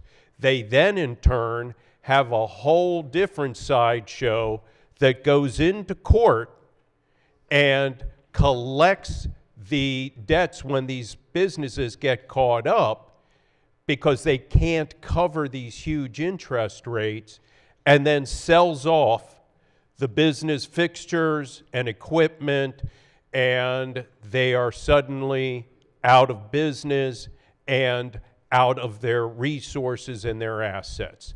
The bill before us simply requires that and I'll pause for a moment, because there's a huge portion of this industry that is doing the right thing and supports this legislation because they know it's a challenge for them to compete against the bad actors. And so there's a large portion of the industry that is completely in support of this, but there are the bad actors who every year come in to fight this legislation because it will affect their ability to keep ripping off our small mom and pop businesses. Colleagues, there are 2 amendments. The first is technical. The second sets up a licensure framework and requires that a participant in this industry be licensed as of January 1, 2027. I thank you all for the support in the past several years in passing this legislation overwhelmingly to do the right thing by our mom and pop small businesses. Mr. President, I move the amendments and the adoption of the favorable committee report. Floor leader moves to the adoption of the 2 committee amendments and the favorable committee report. On the amendments, any discussion? Any objections? Without objection, the 2 committee amendments are adopted. Question now is on the amended report. Any discussion? Any objections? Without objection, the amended report is adopted. Are there any further amendments to the bill or its title? Seeing none, Senate Bill 881 is hereby ordered printed for 3rd reading. Let's go to, or stick with finance. We have report number 25. Clerk will read the first bill. Senate Bill 493, Senator Bidel, nursing facilities, involuntary discharge or transfer, favorable with 2 amendments. Recognizing the chair of the committee as the floor leader. Thank you, Mr. President. Senate Bill 493 requires a nursing facility to provide written notice of involuntary transfer or discharge to a resident of at least 30 days before the transfer or discharge, regardless of how long the resident has been in the facility. Current law exempts residents who have lived in a facility for less than 30 days from the 30-day notice requirements, and so this bill changes that. It also specifies that a resident of a nursing facility may not be involuntarily transferred or discharged to a location other than the location identified in a specified notice or before the receiving facility has confirmed the transfer. Finally, the bill updates the required contents of the notice and as requirements related to a new notice issued after changes are made to the involuntary transfer to discharge plan. Amendment 1 is technical. Amendment 2 alters the names and information related to entities that may provide assistance to residents in the required notice and establishes specific requirements for the content and timing of a new notice reflecting changes to an involuntary transfer or discharge plan. There's no fiscal impact. I move the amendments and the adoption of the favorable committee report. Floor leader moves for the adoption of the 2 committee amendments in the favorable committee report. On the amendments, any discussion? Any objections? Without objection, the 2 committee amendments are adopted. Question now is on the amended report. Any discussion? Any objections? Without objection, the amended report is adopted. Are there any further amendments to the bill or its title? Seeing none, Senate Bill 493 is hereby ordered printed for 3rd reading. Clerk, read the next bill. Senate Bill 778, Senator Feldman, clinical research, pharmacies, and clinical trials, permits, ownership, and definition of practice of medicine, favorable 2 amendments. Recognize the senator from District 12 as the floor leader. Thank you, Mr. President. Senate Bill 778, as amended, establishes and authorizes the Board of Pharmacy to issue a clinical research pharmacy permit. The permit may be issued to a pharmacy that, number 1, exclusively compounds, dispenses, or distributes drugs as part of scientific research conducted under specified protocols. Number 2, it compounds, dispenses, or distributes pharmaceuticals solely incident to the research being conducted. Number 3, it is not open to the general public for retail pharmaceutical services. Number 4, it complies with specified security and storage protocols. And number 5, it satisfies any other board requirements. The board must adopt regulations for clinical research pharmacies. The bill also specifies, the bill also specifically authorizes a healthcare provider licensed under the Health Occupations article to hold an ownership interest in a clinical research pharmacy. There are 2 committee amendments. The first is technical. Amendment number 2 strikes provisions related to the definition of practice of medicine. It adds language clarifying that a holder of a permit may be investigated by an applicable board for any violation of the Health Occupations article, and it further specifies that a healthcare provider with an ownership interest may not serve as a clinical investigator for a protocol conducted by the clinical research pharmacy, and it prohibits the owner from interfering with a pharmacist's ability to exercise their professional judgment. There is no fiscal impact. Move the adoption of the 2 committee amendments in the favorable committee report. All right, floor leader moves for the adoption of the 2 committee amendments and the favorable committee report. On the amendments, any discussion? Any objections? Without objection, the 2 committee amendments are adopted. Question now is on the amended report. Any discussion? Any objections? Without objection, the amended report is adopted. Are there any further amendments to the bill or its title? Seeing none, Senate Bill 778 is hereby ordered printed for 3rd reading. Clerk, read the next bill. Senate Bill 892, Senator Guile, public health, perimenopausal, menopausal, and postmenopausal conditions, favorable with 2 amendments. Recognize the senator from Anne Arundel as the floor leader. Thank you, Mr. President. Senate Bill 892, as amended, requires most health occupation boards to grant at least 2 hours of continuing education credits for every hour of continuing education on menopause and menopause-associated symptoms. The bill also alters the membership of the Advisory Council on Health and Wellness, adding the Executive Director of the Maryland Commission for Women and a representative with expertise in perimenopausal, menopausal, and postmenopausal evaluation and treatment. Finally, the bill requires carriers to provide coverage related to menopause and menopause-associated symptoms as determined by a treating healthcare provider. Amendment 1 is technical. Amendment 2 strikes provisions related to continuing education credits and substitutes the continuing education provisions described, and strikes a study to be conducted by the Maryland Healthcare Commission and adds provisions related to required coverage as described. It passed the male-dominated Committee of Finance unanimously, and I move the amendments and the adoption of the favorable committee report. All right, floor leader moves Majority to of male committee. Thank you. All right, with the floor leader moves to the adoption of the two committee amendments and the favorable committee report. On the amendments, any discussion? Any objections? Without objection, the two committee amendments are adopted. Question now is on the amended report. Any discussion? Any objections? Without objection, the amended report is adopted. Are there any further amendments to the bill or its title? Seeing none, Senate Bill 892 is hereby ordered printed for third reading. I think we're ready for this quick special order here. This is special order calendar number 4343. Clerk will read the bill. Senate Bill 818, Senator Hayes, State Center Development Contract Plan Requirements Advisory Group. This bill is on second reading and open to amendment. All right, Senate Bill 818, it is open to amendment. Believe there is an amendment, or do we have? Thank you, Mr. President. We need a special order of this one more time. All right. All right. The appropriate time tomorrow. Tomorrow, okay. If there are no objections, special order of the bill to the appropriate time tomorrow. Recognize the Senator from the Upper Eastern Shore. Motion for late file bill. Oh, we still have more to go, but let's do Triple E.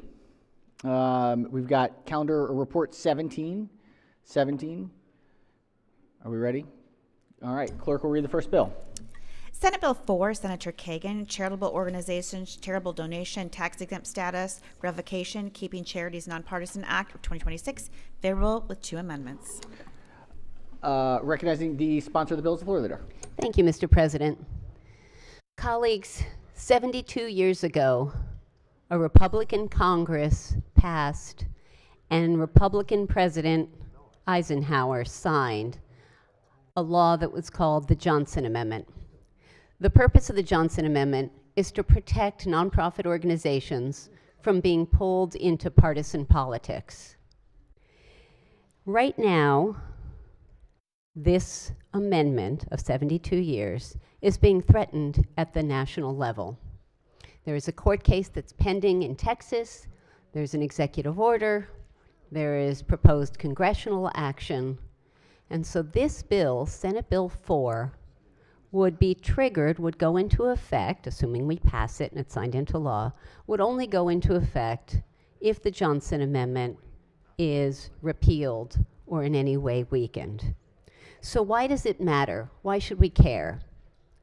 So I think you all know that Maryland has nonprofit organizations doing all types of work in every single district.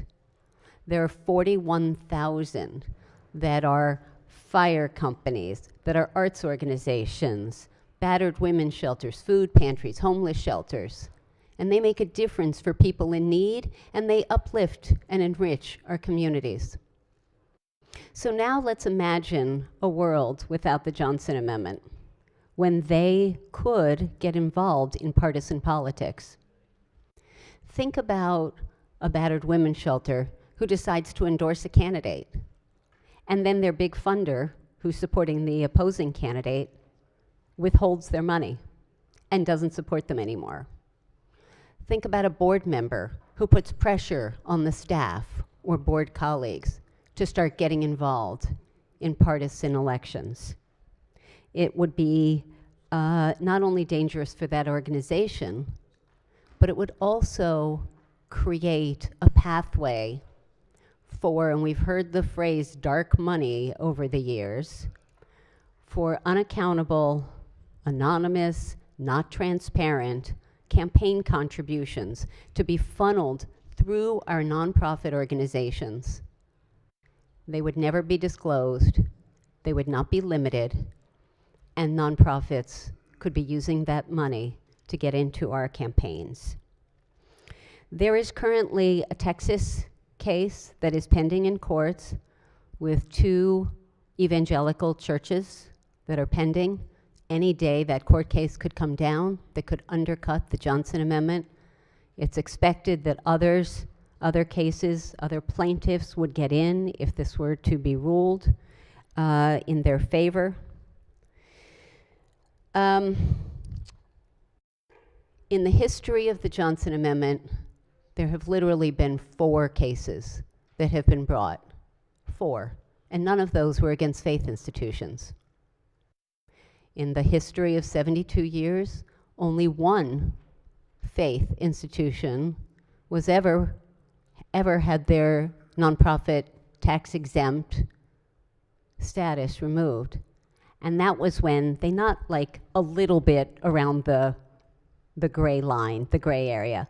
They pole vaulted into a campaign. They bought ads against Bill Clinton over and over. Now, there are people who say, oh, but my pastor, my faith leader, my clergy person totally gets involved in campaigns. And that's fine. The leader of your faith institution is allowed to go out. So first off, within the church, I've got a whole chart, and I'm not allowed to have show and tell here, but I have a chart that is all the things that they can do today and all the things that they are allowed to do if this bill becomes law. And guess what? All the check marks are identical. So they can host a candidate forum. They can host a debate. They can do souls to the polls. They can put information in their newsletter. They can do voter registration drives. All of that is unchanged. The faith leader, the clergy person, acting not on behalf of the church, currently, can go out and endorse. And there's an IRS example of a clergy person going out as an individual and endorsing at a press conference. That's fine. It turns out that the press coverage said, for identification purposes, and listed the affiliated faith institution. That's fine. The clergy person did not identify himself that way. He was speaking as an individual. That's all fine. There is already a consent agreement. The Trump IRS has already been acting on an executive order that he issued in 2017 to not pursue, not investigate, not punish faith institutions who don't comply with the Johnson Amendment. So the purpose of this bill, colleagues, is to simply protect our nonprofits so that if the Johnson Amendment is repealed, that the laws that govern them today, that protect them today, will be unchanged. So with that, let me just say that there were 2 amendments. The first is technical. The second one indicates, and this came from our friends in Budget and Taxation, which was second on this bill, it reduced the possible penalty from $5,000 to $1,000. But even before you get to the penalty, the first time, if there was a significant violation, the first time would be a warning, no consequence at all. The second time would be mediation and a settlement agreement, and only then, and it's optional, it's at the discretion of, that there could be a $1,000 penalty. The goal, colleagues, is to protect the people who are in our community, our nonprofits, making a difference in all the ways, in all the districts. So I move adoption of the 2 committee amendments and the favorable committee report. Floor leader moves to the adoption of the 2 committee amendments and the favorable committee report. On the amendments, recognize the senator from District 6. Thank you, Mr. President. Just looking at this bill right now and have a lot of questions. I'd like to special order the bill if it's possible, Mr. President. Senators moved to special order the bill to what period of time? There's a lot. Second session. Well, the second session, if it's possible, I guess, Mr. President. All right. Any objections? That'd be just fine. All right. No objections from the committee. Any objections on the floor? Without objection, the bill will be special ordered at the appropriate time in the second session today. All right. Clerk, read the next bill. Senate Bill 324, Senator Augustine, Higher Education, Public Senior Higher Education Institutions Direct Admission Program, favorable with 2 amendments. All right. Recognizing the senator from the 23rd is the floor leader.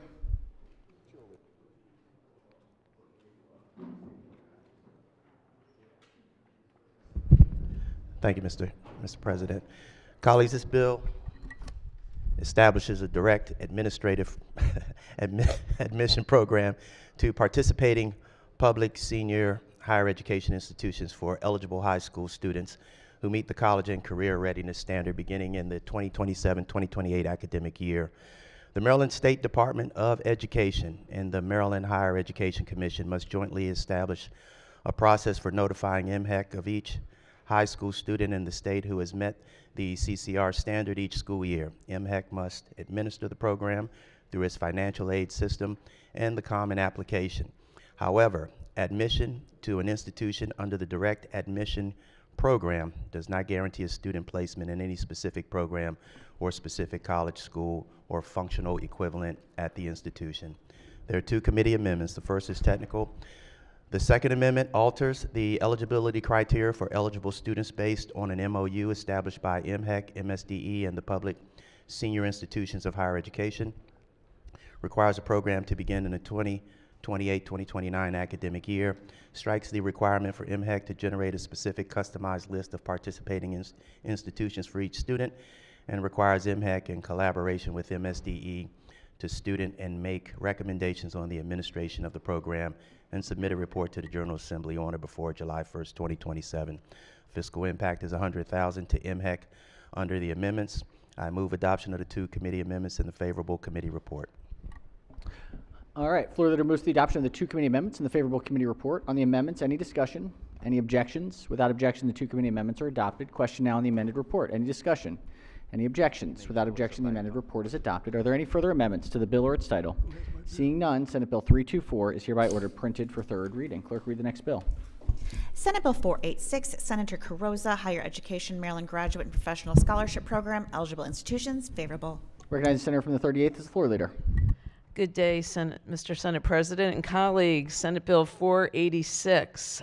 This bill expands eligibility for the Maryland Graduate and Professional Scholarship Program to include individuals attending the University of Maryland Eastern Shore enrolled in one of the following degree programs: Master of Medical Science in Physician Assistant Studies, Doctor of Pharmacy, Doctor of Physical Therapy, or Doctor of Veterinarian Medicine.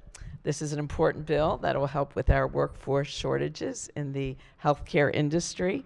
And it's also an important bill as the University of Maryland Eastern Shore moves forward with the first veterinarian school in the state of Maryland. So I move adoption of a favorable committee report for Senate Bill 486. All right, floor leader moves to the adoption of the favorable committee report. Any discussion? Any objections? Without objection, the favorable committee report is adopted. Are there any amendments to the bill or its title? Seeing none, Senate Bill 486 is hereby ordered printed for third reading. Clerk, read the next bill.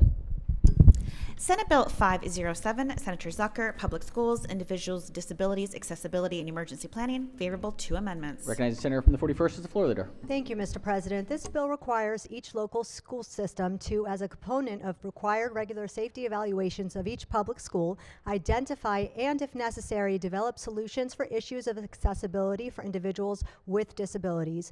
Each local school system must include instances in which a public school facility became inaccessible for a student with a disability in a manner that could impede evacuation or an emergency response. There are two committee amendments. The first one is technical, and the second one strikes the provision allowing a report to be disclosed to a member of the General Assembly. I move adoption of the two committee amendments and the favorable committee report. Floor leader moves to the adoption of the two committee amendments and the favorable committee report. Any discussion? Any objections? Without objection, the two committee amendments are adopted. Question now is on the amended report. Any discussion? Any objections? Without objection, the amended report is adopted. Are there any further amendments to the bill or its title? Seeing none, Senate Bill 507 is hereby ordered printed for third reading. Clerk, read the next bill. Senate Bill 554, Senator Hayes, Baltimore City Board of School Commissioners, Appointment Process, Alterations, favorable, two amendments. All right.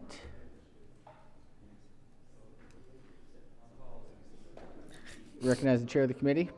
Yes, these Baltimore City delegation bills I'm very familiar with, and it's a very, very significant piece of legislation. Thank you, Mr. President. On Senate Bill 554 from Baltimore City, this bill repeals provisions of law establishing the Baltimore City Public School Board Community Panel The bill also requires appointed members of the Baltimore City Board of School Commissioners to be subject to confirmation by the Senate of Maryland. This requirement applies only to appointed members and members appointed to fill a vacancy after the bill's effective date. The bill takes effect July 1, 2026. Mr. President, there are two amendments. Amendment number 1 is technical, and number 2 establishes a $10,000 compensation for members of the Baltimore City Board of School Commissioners, except for the student member. A student member who completes a full term must be granted a scholarship of $10,000 to be applied to costs associated with higher education or a registered apprenticeship. Next, establishes hearing requirements regarding selection of members of the board, including timing, notice, stakeholder input, and prohibits the mayor from making an appointment within 7 days of a public hearing. Mr. President, there is no fiscal impact. I move adoption of the 2 committee amendments and the favorable committee report, again, from the Baltimore City delegation, Mr. President. Excellent. Thank you, Mr. Chair. Moves for the adoption of the 2 committee amendments and the favorable committee report. On the amendments, any discussion? Any objections? Without objection, the 2 committee amendments are adopted. Question now on the amended report. Any discussion? Any objections? Without objection, the amended report is adopted. Are there any further amendments to the bill or its title? Seeing none, Senate Bill 554 is hereby ordered printed for 3rd reading. Clerk will read the next bill. Senate Bill 648, Senator Heddleman, Local School Systems, Educator Screening, Educator Identification Clearinghouse, School Personnel Vetting and Hiring Transparency Act. Favorable, 1 amendment. Recognizing the Vice Chair of the Committee is the floor leader. Thank you, Mr. President. Colleagues, we want to make sure that there are background checks done on anyone who's going to be teaching in our public schools. There is a national clearinghouse, an educator identification clearinghouse that checks across all 50 states. The Maryland State Department of Education, MSDE, is already a member, and this bill would allow them to count all 24 of our jurisdictions as members so that teachers can be background checked before they start heading into the classroom. This body passed this bill last year, didn't make it through on the other side, so we're bringing it back. The 1 amendment moves the deadline for doing the background checks from October 1st to August 1st, which makes sense for a school year. So I move adoption of the favorable committee amendment, the 1 committee amendment and the favorable committee report. All right, floor leader moves to the adoption of the 1 committee amendment and the favorable committee report. On the amendment, any discussion? Any objections? Without objection, the 1 committee amendment is adopted. Question now is on the amended report. Any discussion? Any objections? Without objection, the amended report is adopted. Are there any further amendments to the bill or its title? Seeing none, Senate Bill 648 is hereby ordered printed for 3rd reading. Anybody's brackets, last minute. 1 more minute and brackets are closed. All right, clerk will read the next bill. Senate Bill 709, Senator Carrozza, Education Purple Star Schools Program and Purple Star Colleges Program. Favorable. Recognizing the senator from the Lower Eastern Shore is the floor leader. Thank you, Mr. President. This pro-veterans bill establishes the Purple Star Colleges Program administered by the Maryland Higher Education Commission to recognize colleges, including private career schools, that provide strong services and support for military-connected students.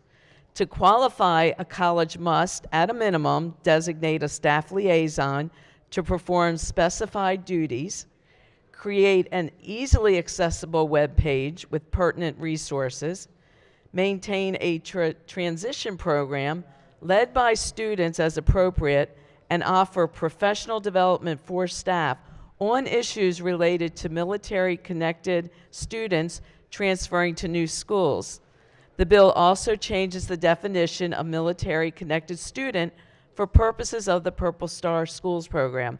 I'd like to give credit to the senator from District 31 on his leadership on this particular piece of legislation, and also on all the other pro-veterans bills that he has advocated and that we have supported. And I'd also like to note that I represent 3 institutions of higher education: Warwick Community College, the University of Maryland Eastern Shore, and Salisbury University, that all have very strong military and veteran services. So I would expect that they would pursue the Purple Star rating.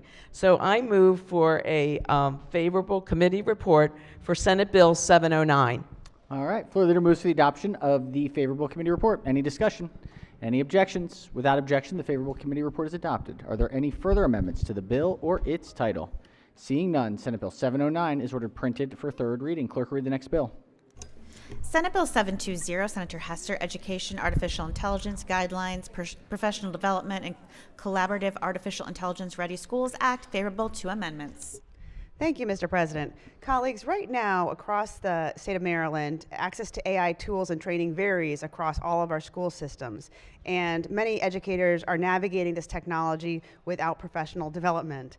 So what Senate Bill 720 does is it requires the State Department of Education to provide clear statewide guidance for educators, students, and parents on how to use AI responsibly and productively, and it requires local school systems to adopt aligned policies. The bill also ensures that the AI tools used in schools meet our state standards and allows the schools to get support from higher education partners like Morgan State University. The bill promotes training by providing professional development in AI and incorporates AI literacy into our workforce readiness standards. Finally, it establishes a statewide collaborative to evaluate AI use in schools and make ongoing recommendations. The bill passed unanimously. There are 2 committee amendments. The first one is technical. The second one makes various changes. It alters the components of the guidance MSDE must provide to specified stakeholders. It adds parents and guardians to the list of groups that MSDE must develop guidance for and publish on its website. It requires each local school system, instead of a county board, to designate a certain coordinator and provide for that level of employment. It strikes provisions regarding Morgan State or another institute of higher education to evaluate certain AI tools. It requires MSDE to instead publish a rubric or other evaluative tools to assist local school systems in the evaluation of AI tools. It strikes provisions requiring MSD to coordinate with the MD Center for Computer Education, and it requires MSDE to provide professional development in AI to educators and school leaders. It also sunsets the collaborative after 2 years. With the committee amendments, the fiscal note has been reduced to $500,000. The money is in the budget. I move the adoption of the 2 committee amendments and the favorable committee report passed unanimously by the committee. All right, floor leader moves to the adoption of the 2 committee amendments and the favorable committee report. On the amendments, any discussion? Any objections? Without objection, the 2 committee amendments are adopted. Question now is on the amended report. Any discussion? Any objections? Without objection, the amended report is adopted. Are there any further amendments to the bill or its title? Seeing none, Senate Bill 720 is hereby ordered printed for third reading. If we could recognize the majority leader. Thank you, Mr. President, and thanks to the group coming back in here. It's my special privilege to introduce my local elementary school, Stedwick Elementary. Students are here watching us in progress this afternoon, and love to have a nice Senate warm welcome for them. Welcome to Stedwick. Thank you all for joining us. We hope you all have a wonderful trip today. Thank you all for being here. Excellent. Thank you, Madam Majority Leader. All right, let's see. Let's go to Education, Energy, and the Environment, or stay with it, and go to report number 18. Clerk, read the first bill. Senate Bill 212, Senator Quarterman, Higher Education, Non-Resident Tuition Exemption for Dependents of State or Local Public Safety Employees, Maryland Fallen Heroes Benefits Act, favorable with 2 amendments. All right, recognize the senator from the 27th as the floor leader. Appreciate it, Mr. President. Senate Bill 212, Higher Education Non-Resident Tuition Exemption for Dependent of State or Local Public Safety Employees is favorable with 2 amendments. The bill requires that notwithstanding the state or county in which the child resides, a financial dependent child of a state or a local public safety employee who dies as a result of or in the course of performance of duties and is exempt from paying out of state or out of county tuition at a public institution of higher education in the state. There are 2 amendments. The first amendment is technical. The second one extends the tuition waiver to spouses. I move the adoption of 2 committee amendments and the favorable committee report. Floor leader moves to the adoption of the 2 committee amendments and the favorable committee report. On the amendments, any discussion? Any objections? Without objection, the 2 committee amendments are adopted. Question now on the amended report. Any discussion? Any objections? Without objection, the amended report is adopted. Are there any further amendments to the bill or its title? Seeing none, Senate Bill 212 is hereby ordered printed for third reading. Clerk, read the next bill. Senate Bill 509, Senator Rosa Pep, Higher Education Workforce Pell Grant Program Implementation, favorable, 2 amendments. Recognize the senator from the 41st. It's the floor leader. Thank you, Mr. President. This bill implements the Workforce Pell Grant program in the state by which federal Pell Grants may be awarded to students enrolled in a short-term program that helps prepare students for careers. There are 2 committee amendments. The first one is technical and adds co-sponsors. The second one defines registered apprenticeship, requires the governor to determine whether a short-term program offered at a post-secondary institution meets the requirements of the bill, provides that the technical instruction component of a registered apprenticeship program offered at a post-secondary institution is deemed to satisfy certain requirements, and that a certain registered apprenticeship program approved for workforce Pell Grants must include certain components in the curriculum, and it alters the prohibitions related to the operation of a short-term program and changes a reporting requirement. I move adoption of the 2 committee amendments and the favorable committee report.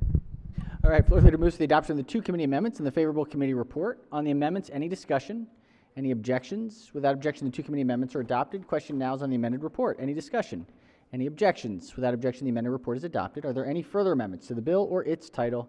Seeing none, Senate Bill 509 is hereby ordered printed for third reading. Clerk, read the next bill. Senate Bill 534, Frederick County Senators, Frederick Community College Board of Trustees, meeting and training requirements, favorable with 1 amendment. Recognizing the senator from the 35th is the floor leader. Thank you, Mr. President. This bill establishes a requirement that the Board of Community College Trustees for Frederick County include an opportunity for public comment at each meeting.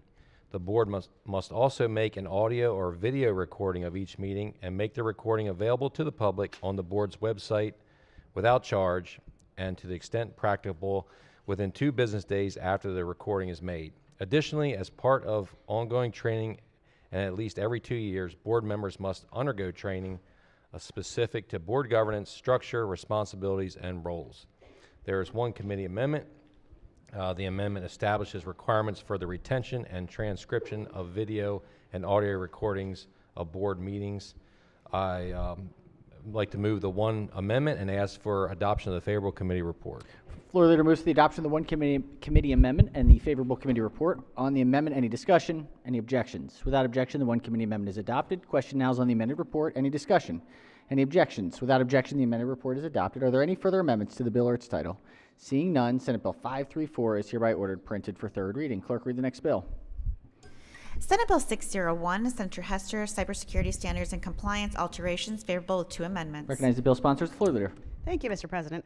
Colleagues, right now our school systems are especially exposed to cybersecurity attacks because of the sheer number of endpoints that are there and the lack of resources. Cybersecurity attacks can shut down learning, expose personal information, and cost millions in recovery.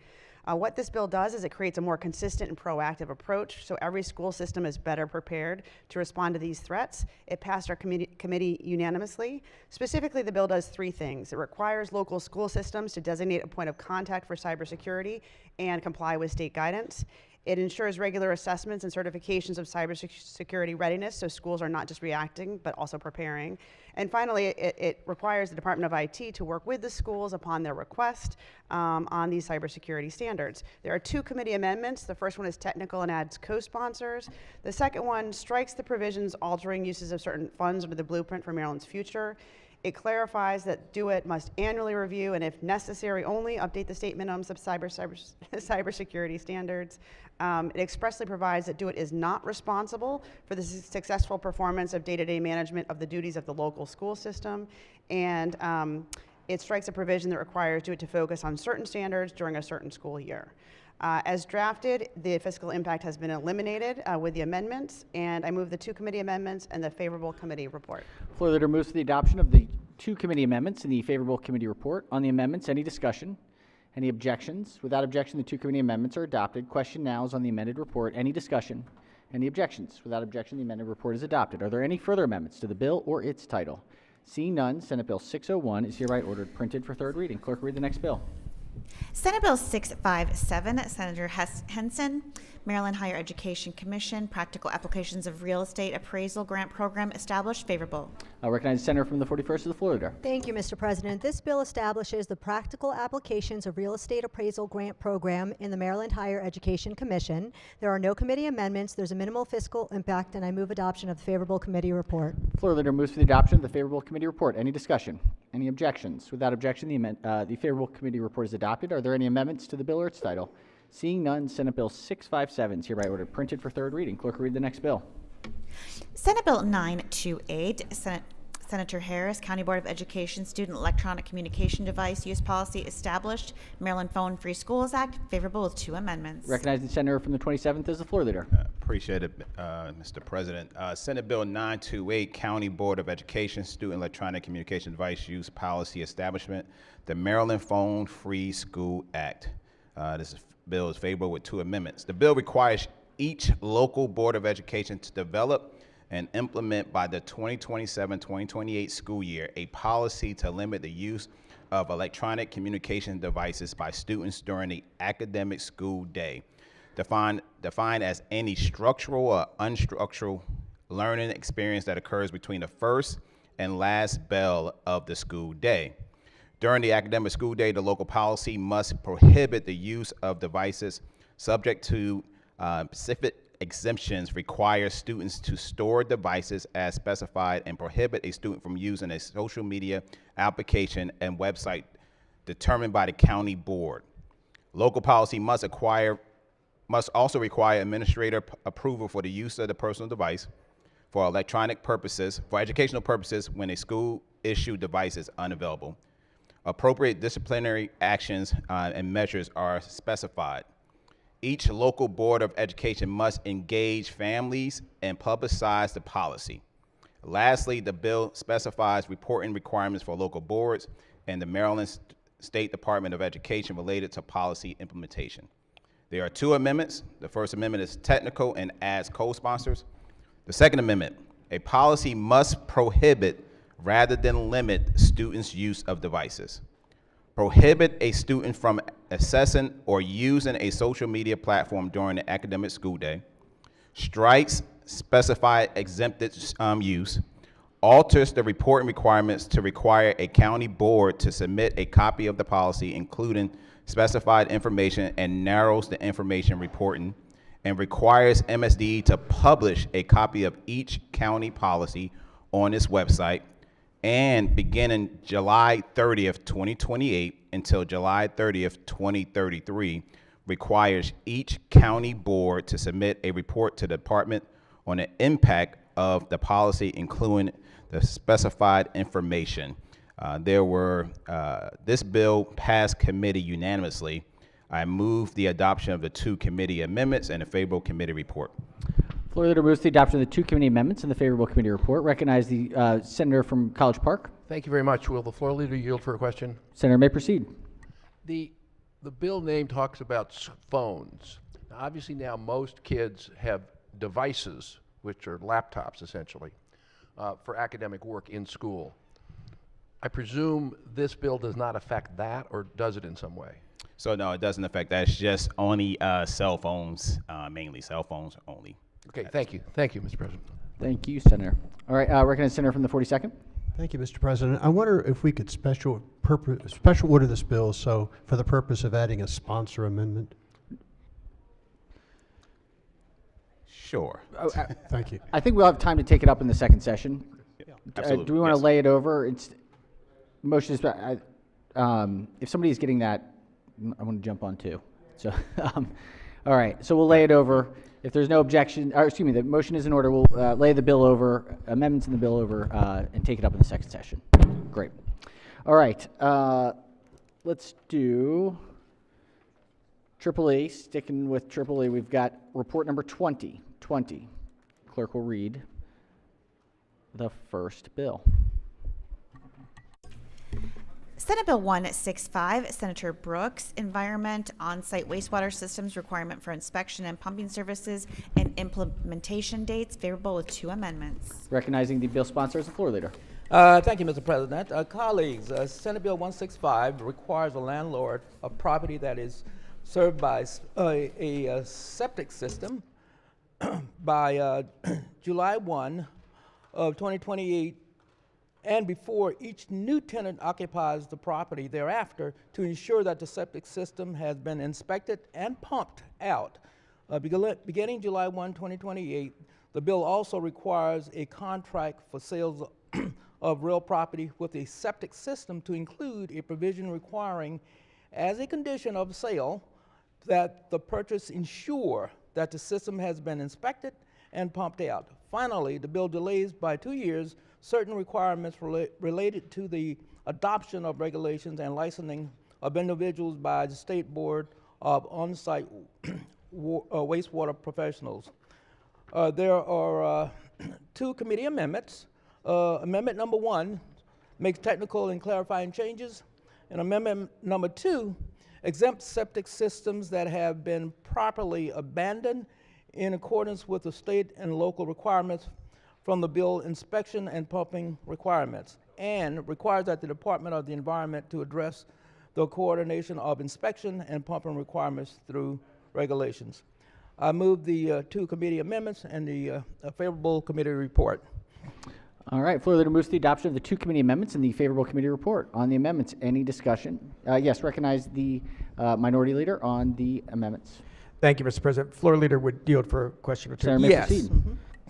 Thank you very much. The bill just references, when speaking about on-site wastewater systems, environmental article section 911A01. Do you know what that is specifically, on what type of septic system that might be? Okay, would you repeat that, sir? I said at the very beginning, the bill references on-site wastewater systems as stated in the environment article 911A-01. I mean, there's obviously a lot of different types of systems. Is that specific to the type? Is this just a holding tank, or is this a system or a BET system? Is it specific to what type of system this bill refers to? Yeah, it's page 2 of the fiscal note. It's defined in there. In the fiscal note? Yes. Gotcha. So let me look at that then. You also go ahead. It includes a holding tank. Mm-hmm. It includes holding tanks. Yes. And does it include the BAT or advanced treatment units as well too? Yes, it does. Okay, so essentially almost, again, that's why almost any type of septic system that's there. Then you talk about there's 2 different parts of the bill that deal with the sale of the property and the rentals of the property? Yes, it does. Okay, and then, so before the sale of the property, what needs to occur? It needs to be inspected, and it needs to be pumped out. Okay, and if the system is deemed, if it fails, are repairs necessary, or does it just have to be stated that it may not have passed? Do you recall that? If it fails.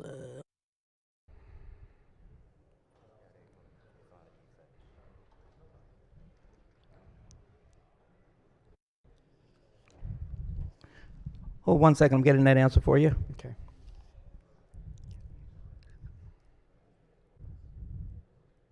I guess that would be negotiable. Mm-hmm. Yep. Mm-hmm. It would imply that it needs to be fixed. It would need to be fixed. Okay. Yes. Was there any conversation about pumping out the holding tanks? Because obviously septic systems are designed as though the affluent is in the tanks.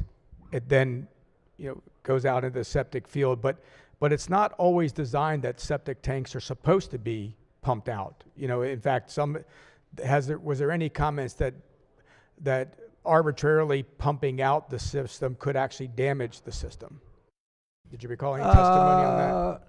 I would think not. The septics if I'm correct, the septics are designed to be pumped? Yeah. And MDE suggests that they can address those things through regulation.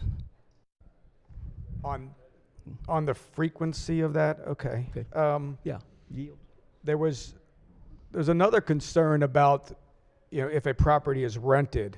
Was there a time frame on what the term of a rental would be? In other words, I guess I'm questioning if it was considered a short-term rental. Does this have to occur every time a short-term rental were to occur? Well, the normal time frame is annually on a rental every year. So this would not have to be done more than once a year? Hold one sec. Okay, thanks. That's an awful lot.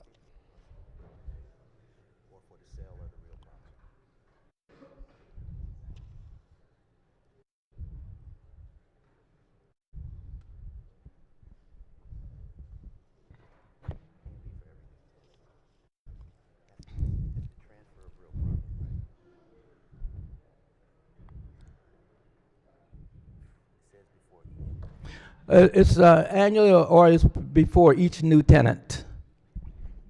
Right, and that was my question. Yes. What if this property was used, for instance, as an Airbnb or a Verbo property, and it is rented out in short periods of time? Does this have to occur before each one of those?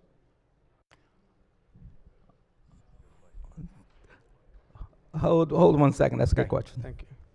Let's see.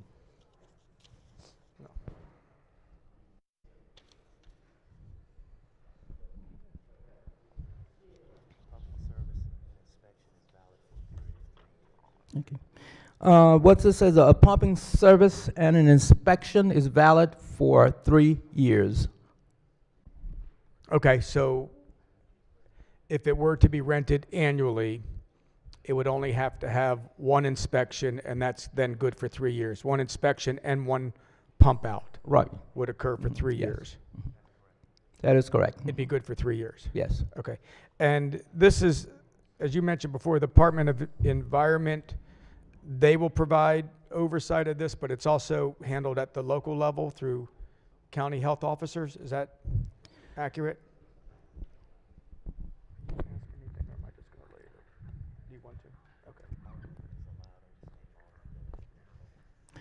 The department is allowed under state law to delegate to the local. The local. So, Yes. so in that sense, in some counties, the local health officer would be responsible for that. Okay, I'm going to have some more questions later, but I know that Minority Whip wants to ask a few as well too, please. All right, recognize the Minority Whip. Thank you, Mr. President. I wonder if the floor leader would continue to yield. You sure will. One thing that it was brought to my attention was that this bill does not really distinguish conventional septic systems from BATs, like BAT ATUs, the advanced treatment units. So there are some differences there, and I think it includes how often they have to be inspected and what the failure type rates are. And the bill doesn't really distinguish between the two. Was there any discussion in the committee or with advocates about making sure we're clear on what's what? Okay.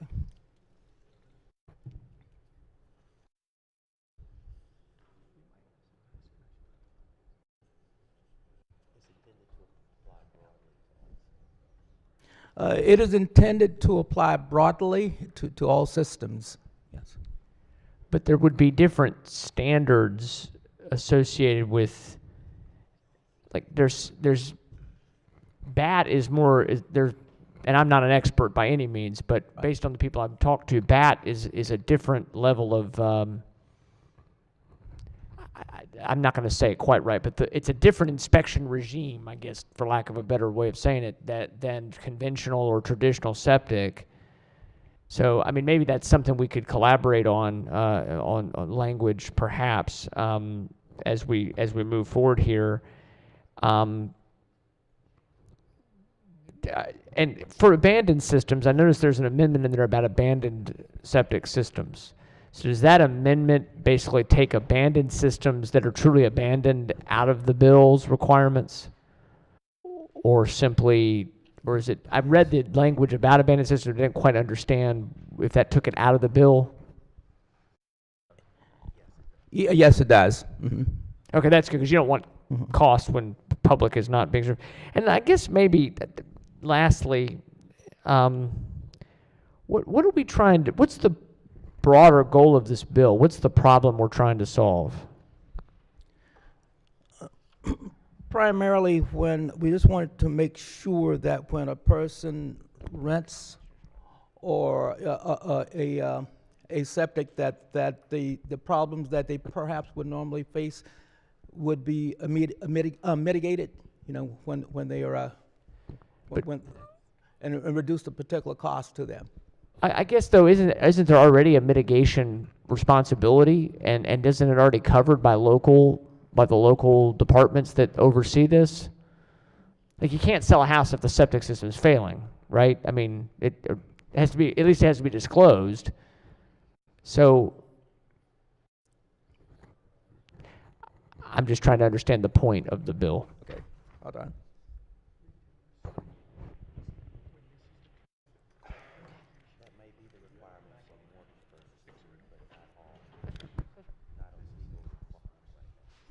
That might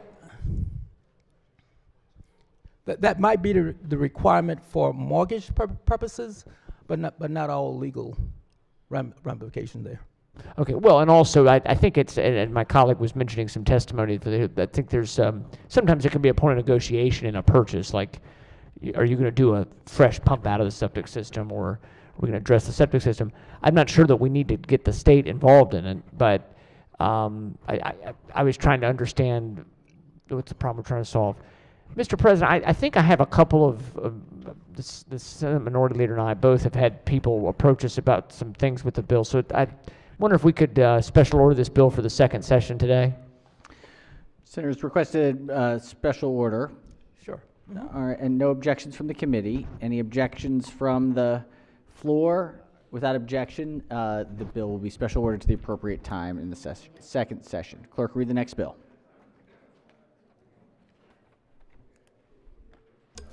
Senate Bill 621, Senator Watson, Public Safety, State Fire Prevention Code, Trash and Recycled Materials, favorable. Recognize the senator from the 23rd. Thank you, Mr. President.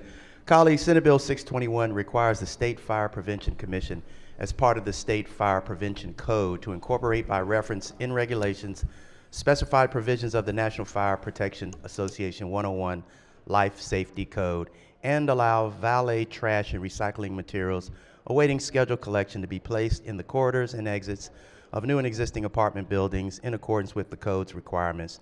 There are no committee amendments. The bill passed the committee unanimously. I move the favorable committee report. All right, floor leader moves the adoption of the favorable committee report. Any discussion?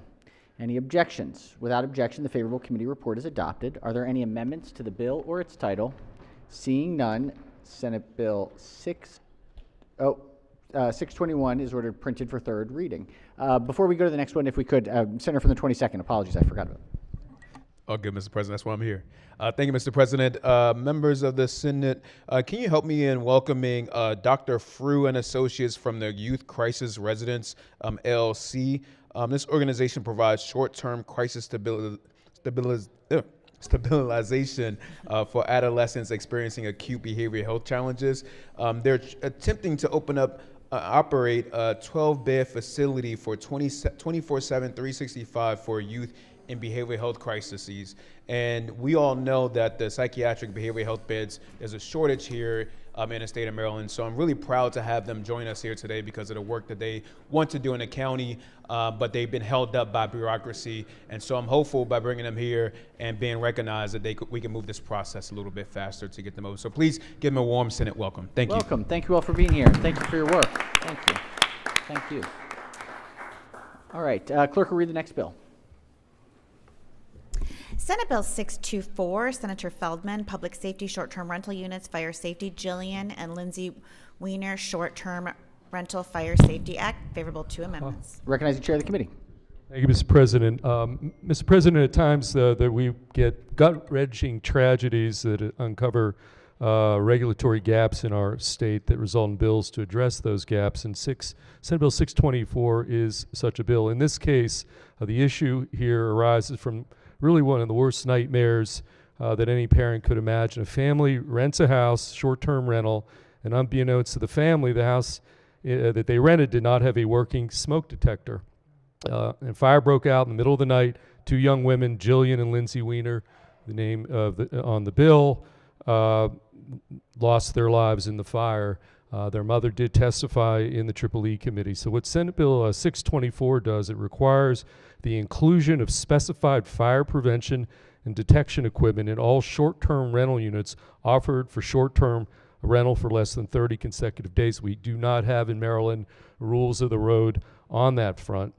By July 1, 2028, so there's still time for this to kick in, each county and Baltimore City must, by local law or regulation, require the annual inspection of all short-term rental units in the jurisdiction for compliance as specified. We're talking about workable smoke alarms and carbon alarm, carbon monoxide alarm systems, that they are workable. By October 1, 2028, the state fire marshal must report to the General Assembly on the information reported to the state fire marshal by the counties and Baltimore City in accordance with the bill. Mr. President, there are two committee amendments. Amendment number 1 is technical.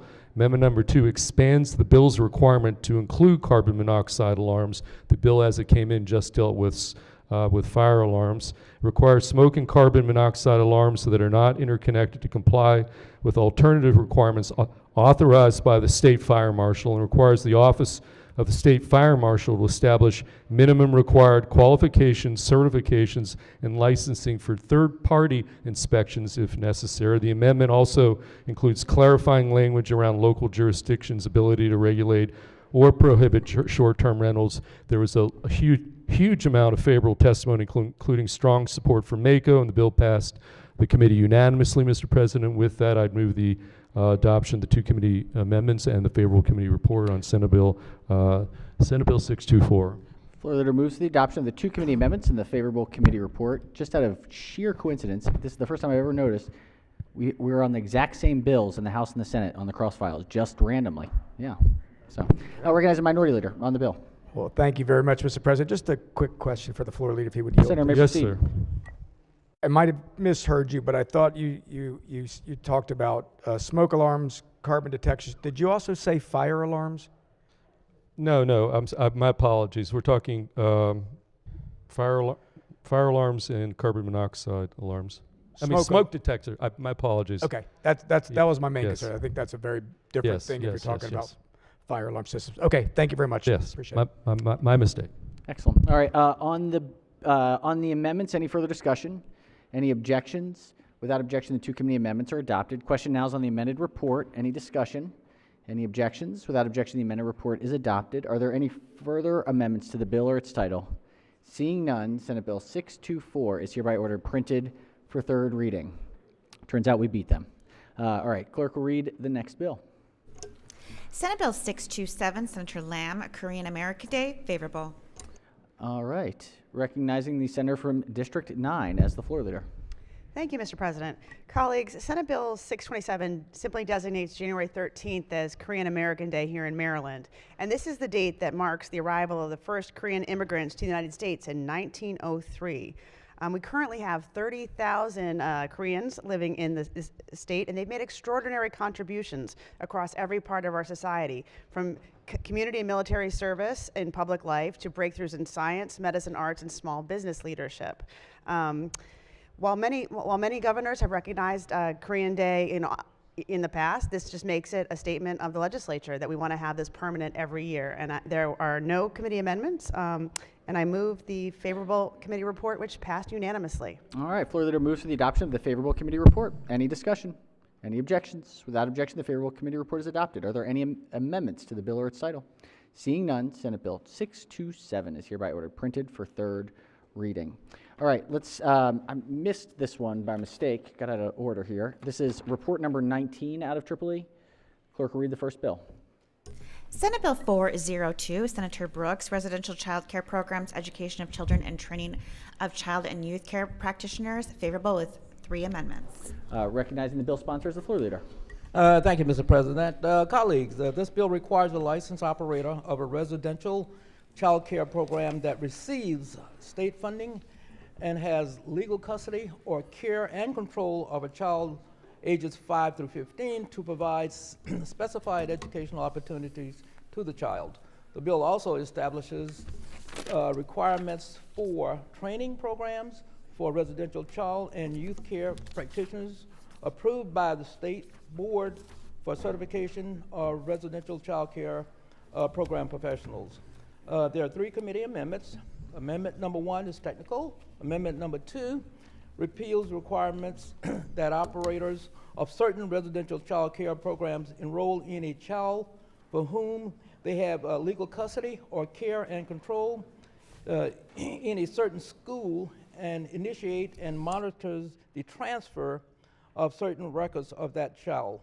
Number 3 requires an individual holds a residential child and youth care practitioner's certificate on July 1, 2026, shall complete a specified training program before the individual's certificate is renewed and alters the effective date of the bill to January 1, 2027. I move the adoption of the 2 committee amendments and the favorable committee report. I'm sorry, the 3 committee amendments and the favorable committee report. All right.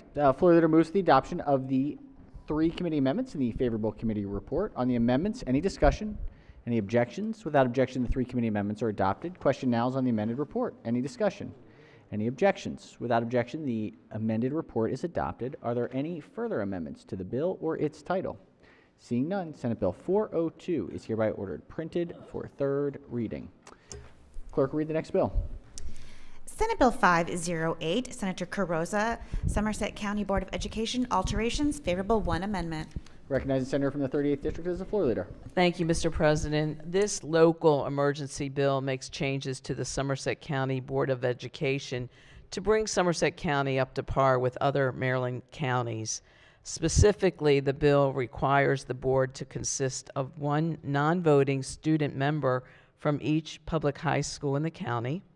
It requires the Somerset County Commissioners to fill any vacancies that occur. It increases the annual compensation for the board chair from $3,000 to $6,000 and other non-student member compensation from $2,700 to $5,000. It establishes a $5,000 scholarship award for a student member of the board who completes a full term, and it requires closed sessions of the board to adhere with specified provisions of the Open Meetings Act. Member compensation increases during the term of the members elected after the effective date of this act. There is 1 committee amendment, and the amendment removes the student member scholarship provisions to give the Somerset County Board more flexibility in the awarding of the scholarships. I move favorable adoption of the 1 committee amendment and favorable committee report on SB 508. All right, floor leader moves to the adoption of the 1 committee amendment and the favorable committee report. On the amendment, any discussion? Any objections? Without objection, the 1 committee amendment is adopted. Now to the amended report, any discussion? Any objections? Without objection, the amended report is adopted. Are there any further amendments to the bill or its title? Seeing none, Senate Bill 508 is hereby ordered printed for 3rd reading. Clerk, read the next bill. Senate Bill 645, Senator King, State Board of Sign Language Interpreters Membership and Licensing, favorable with 2 amendments. Recognizing the senator from Montgomery County's floor leader. Thank you, Mr. President. We want to make sure that we are providing the best possible services with oversight for people who are deaf, deafblind, or hard of hearing. This bill simply expands the board, includes an oversight and evaluation of the number of sign language interpreters already serving by county and by region of where they will work. It adds the Secretary of the Department of Disabilities or her designee and the Department of Labor, Secretary of Labor and their designee, to make sure that we are appropriately accommodating folks in medical settings, educational settings, legal settings, and make sure that they are only being served by people who are certified appropriately. There were 2 amendments to this bill that passed unanimously. One is technical and the other does what I have already offered. So move adoption of the 2 committee amendments and the favorable committee report. Floor leader moves for the adoption of the 2 committee amendments and the favorable committee report. On the amendments, any discussion? Any objections? Without objection, the amended reports are adopted. Are there any, on the amended report, any discussion? Any objections? Without objection, the amended report is adopted. Are there any further amendments to the bill or its title? Seeing none, Senate Bill 645 is hereby ordered printed for third reading. Clerk, read the next bill. Senate Bill 705, Caroline County Senators, Caroline County Board of Education, member compensation increase, favorable. Recognized Senator from the 38th is the floor leader. Thank you, Mr. President. This local Caroline County bill increases the annual compensation for members of the Caroline County Board of Education by $2,000. Under the bill, compensation for the board president increases to $6,000 annually, and compensation for other voting members increases to $5,500 annually. The member compensation provisions apply only to members elected after the effective date of this act. There are no committee amendments, and I move for a favorable report on Senate Bill 705. All right, floor leader moves to the adoption of the favorable committee report. Any discussion? Any objections? Without objection, the favorable committee report is adopted. Are there any amendments to the bill or its title? Seeing none, Senate Bill 705 is hereby ordered printed for third reading. Clerk, read the next bill. Senate Bill 728, Senator Carrozza, Higher Education Community College Promise Scholarship Eligibility, Del Mar High School graduates, favorable. Recognized Senator from the 38th is the floor leader. Thank you, Mr. President. Mr. President and colleagues, the town of Del Mar lies half in Maryland and half in Delaware. It literally runs down, the state line runs down the middle of State Street. Senate Bill 728 would allow students from Del Mar, Maryland, who attend and graduate from Del Mar High School, which is physically located in Del Mar, Delaware, to be eligible for the Maryland Community College Promise Scholarship. The Del Mar School District has 2 physical locations. The Del Mar Elementary School is in Del Mar, Maryland, and the Del Mar Middle and Senior High School, home of the Wildcats and field hockey state champions for 9 consecutive years, is in Del Mar, Delaware. These Del Mar, Maryland students, they're Maryland residents, yet as their local high school building is physically located in Del Mar, Delaware, they are currently prevented from accessing the Promise Scholarship. So what this legislation does, it extends the eligibility for the Maryland Community College Promise Scholarship to residents of Del Mar, Maryland, who graduate from Del Mar High School in Delaware. There are no committee amendments, and I move a favorable committee report on SB 728. All right, floor leader moves to the adoption of the favorable committee report. Any discussion? Any objections? Without objection, the favorable committee report is adopted. Are there any amendments to the bill or its title? Seeing none, Senate Bill 728 is hereby ordered printed for third reading. Clerk, read the next bill. Senate Bill 864, Senator A. Washington, Higher Education, Tuition Exemption for Foster Care Recipients, Eligibility, favorable. Recognized Senator from Montgomery County as the floor leader. Vice Chair of the committee as floor leader. Thank you, Mr. President. Colleagues, young people who have been homeless or in foster care have challenges that follow them basically their whole lives. We have an existing tuition exemption program. If they ask for financial aid, we help waive their costs if they go to school, higher education in Maryland. The challenge is that it is currently for those who were in foster care at the age of 13. What has happened, or what the fear is, that these young people that permanent foster placements are delayed while waiting to make sure that the young person is eligible for that kind of tuition waiver. So this bill would simply dial back age 13 to age 8. And so I move adoption. There are no committee amendments. It passed favorably, unanimously. I'd like to move adoption of Senate Bill 864, favorable report. All right, floor leader moves to the adoption of the favorable committee report. Any discussion? Any objections? Without objection, the favorable committee report is adopted. Are there any amendments to the bill or its title? Seeing none, Senate Bill 864 is hereby ordered printed for third reading. All right, we've got some layover bills. Let's see if we are ready for any of these. Let's start with layover number 18. Clerk will read the bill. Senate Bill 352, Senator Charles, Motor Vehicle Special Registration Plates, Old Line Plate Program Act of 2026. Question is in the adoption of the 3 committee amendments and the favorable report. Questions on the 3 amendments? So special order this until the appropriate time later this afternoon. All right, any objections? Without objection, the bill will be special ordered to the second session today. Let's go to calendar 19. Layover calendar 19. Clerk will read the bill. Senate Bill 719, Senator Love, Sewage Sludge Per and Polyfluoroalkyl Substances Regulation. Question is in the adoption of the 2 committee amendments and the favorable report. Questions on the 2 amendments? Any discussion? Any objections? Without objection, the 2 committee amendments are adopted. Question on the amended report? Any discussion? Any objections? Without objection, the amended report is adopted. Are there any amendments to the bill or its title? Seeing none, Senate Bill 719 is hereby ordered printed for third reading. Let's go to layover calendar 20. Clerk will read the bill. Senate Bill 670, Senator Kagan, Election Law, Local Board of Elections Employees, Authority at Polling Place. Question is in the adoption of the 2 committee amendments and the favorable report.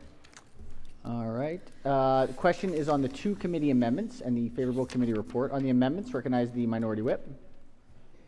Thank you, Mr. President. And I had a good discussion offline. I actually spoke with some folks with State Board of Elections. I do want to ask a couple clarifying questions on the amendments. Senator may proceed. If I could ask the floor leader, yes, thank you. Of course. So I had a couple of concerns when I looked at this bill.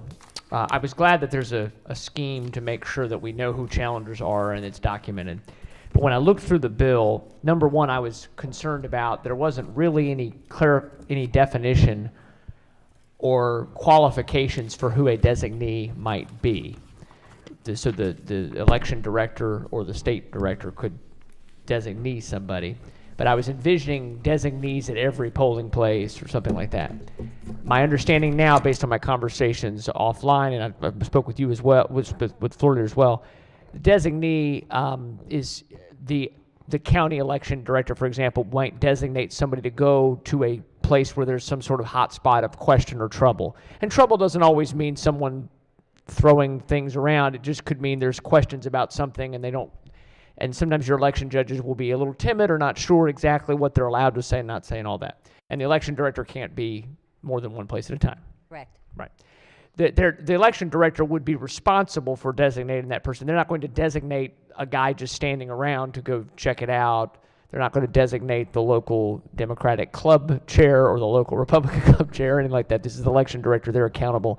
I was also told, and you correct me if I'm wrong, that it'll be in regulation what the qualifications of the designee are. That's correct. And just to clarify, they will also be trained. As you said, this isn't a random person. They will be trained. That was because that was my next concern is qualifications, but also at first I thought, well, we should put in the bill they have to be trained just like the election judges. And I've realized based on my conversations, the election judges have to understand how the machinery operates and all that. The designee wouldn't need to know all that. They would just need to be clear on what the laws are and what they're allowed to do and not do as far as involving law enforcement. Correct. So that's when, and it's been committed to me that will be part of the process is training. Then the other thing I was concerned about was in the bill, there was a section in the reprint about being able to say if you don't show up 30 minutes before, you can't be admitted. But I realized, and in clarification, it just means it's standard practice and regulation. If you're going to be a poll watcher or a challenger and you want to be there before the polls open, you have to get there 30 minutes before. You can't bang on the door 15 minutes before. That is my understanding. And this doesn't change anything about that? No, sir. Okay. No senator. Yes. And then finally, the thing that I was really a little bit was concerned about was the local election director. This is on page, I guess, 2 of the reprint, maybe 3. The local election director may require challengers and watchers to leave a polling place before it opens if the local board employee has reason to believe that the presence of the challengers and watchers will prevent the timely opening of the polling place. I thought perhaps that was creating new ground that we don't currently have. Apparently, it is already allowed in regulation, so it's never been put in law before, but this is just for clarity. And again, my commitment that I got, and I appreciate Mr. DeMarinis talking to me yesterday, the commitment he's made is they're going to make it very clear what that reason, clarify what reason is. What the parameters would be. I agree. Yeah, because I think you, the floor leader, I think understands the concern of someone gets kicked out and it's not clear that there's something. Somebody gets an itchy trigger finger and says, well, you've asked one too many questions, that kind of thing, versus somebody who really is being disruptive and shouldn't be there. And that tends to cause there to be conspiracy theories and things like that. We don't want that. So I appreciate your, the floor leader with the special order. I appreciate Mr. DeMarinis talking with me and confirming what will be done. So, Mr. President, my questions have been answered, and I appreciate the time to work through it. All right. Thank you, Senator. Recognizing the senator from the 38th District on the amendments. Thank you. With the floor leader yield. Senator may proceed. Yes, of course. Thank you. And I was glad to hear that exchange because the reason I voted against it in committee is I had many of those same questions that weren't unanswered. Could you just clarify again the role with that, whether it's an employee or someone appointed by the election judge, and that interaction with local law enforcement? I just was a little unclear, and that's, a little uneasy about that. So I just wanted that clarified. I appreciate that. And Senator, I'm glad you stood up because yesterday I think I represented to this body that this bill passed unanimously. As soon as I sat down, I realized that there was one no vote, and you did that. So I just want to correct for the body that the bill was not unanimously passed. So thank you for your questions. Sometimes, colleagues, as we get a bill, it doesn't include all of the relevant sections of the code. And so reading the bill, it didn't make clear that it applied within 100 feet of a polling system, of a polling place. So it's not that the local election director or their designee would be able to randomly go out in the community and throw people out or flag for law enforcement officers. The list, I read a few of the examples yesterday, but it's about disrupting and disobeying and tampering and destroying and removing and, serious violations that are not partisan, that we all want to make sure that our polling places are safe and that voters feel comfortable casting a ballot. Right, and we all agree with that, and we especially want to protect, our personnel there. And I'm going back to the actual interaction. Are they then process-wise approach that local law enforcement and give them the situation? And who makes a call? We're not writing the script here, but there would be regulations, and the State Board of Elections and the local board, through their training, would help guide people on the correct clear procedure. roles as far as with law enforcement and not empowering random people to go rogue. Okay, thank you. Yes. All right. Question is on the 2 committee amendments. Any further discussion on the amendments? Any objections? Without objection, the 2 committee amendments are adopted. Question now is on the amended report. Any discussion? Any objections? Without objection, the amended report is adopted. Are there any further amendments to the bill or its title? Seeing none, Senate Bill 670 is hereby ordered printed for 3rd reading. All right.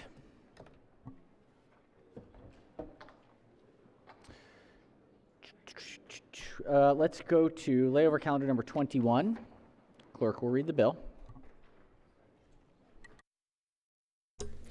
Senate Bill 757, Senator Rosa Pepp, Consumer Protection, Disclosure of Tariffs and Local Sourcing. Question is the adoption of the 2 committee amendments and the favorable report. All right. Question is on the 2 amendments and the favorable report. Any discussion of the amendments? Any objection to the amendments? Without objection, the 2 committee amendments are adopted. Question now on the amended report. Any discussion? Any objections? Without objection, the amended report is adopted. Are there any further amendments to the bill or its title? Seeing none, Senate Bill 757 is hereby ordered printed for third reading. All right. Let's go to 311, not the band, but the bill. This is calendar 22. Senate Bill 311, the President, Education, the Blueprint for Maryland's Future, revisions. Question is the adoption of the two committee amendments and the favorable report. All right. Question is on the two amendments and the favorable report on the amendments. Any discussion? Any objections? Without objection, the two committee amendments are adopted. Question now on the amended report. Any discussion? Any objections? Without objection, the amended report is adopted. Are there any further amendments to the bill or its title? Seeing none, Senate Bill 311 is hereby ordered printed for third reading. Layover calendar 23. Clerk will read the bill. Senate Bill 346, Senator Waldstreicher, Civil Actions, Violation of Constitutional Rights, No Kings Act. Question is the adoption of the two committee amendments and the favorable report. Question is on the two committee amendments, recognizing the minority whip on the amendments. Thank you, Mr. President. I think what we'll probably want to do here is adopt the, if nobody else has any questions, we're going to probably adopt the report and then have a couple of amendments to offer. So I don't know if anyone else had any questions or comments on it. All right. Any discussion on the committee amendments? Any objection to the committee amendments? Without objection, the two committee amendments are adopted. Question is on the report, amended report. Any discussion? Any objections? Without objection, the amended report is adopted. The senator has amendments. Pages will collect and distribute the senator's amendments.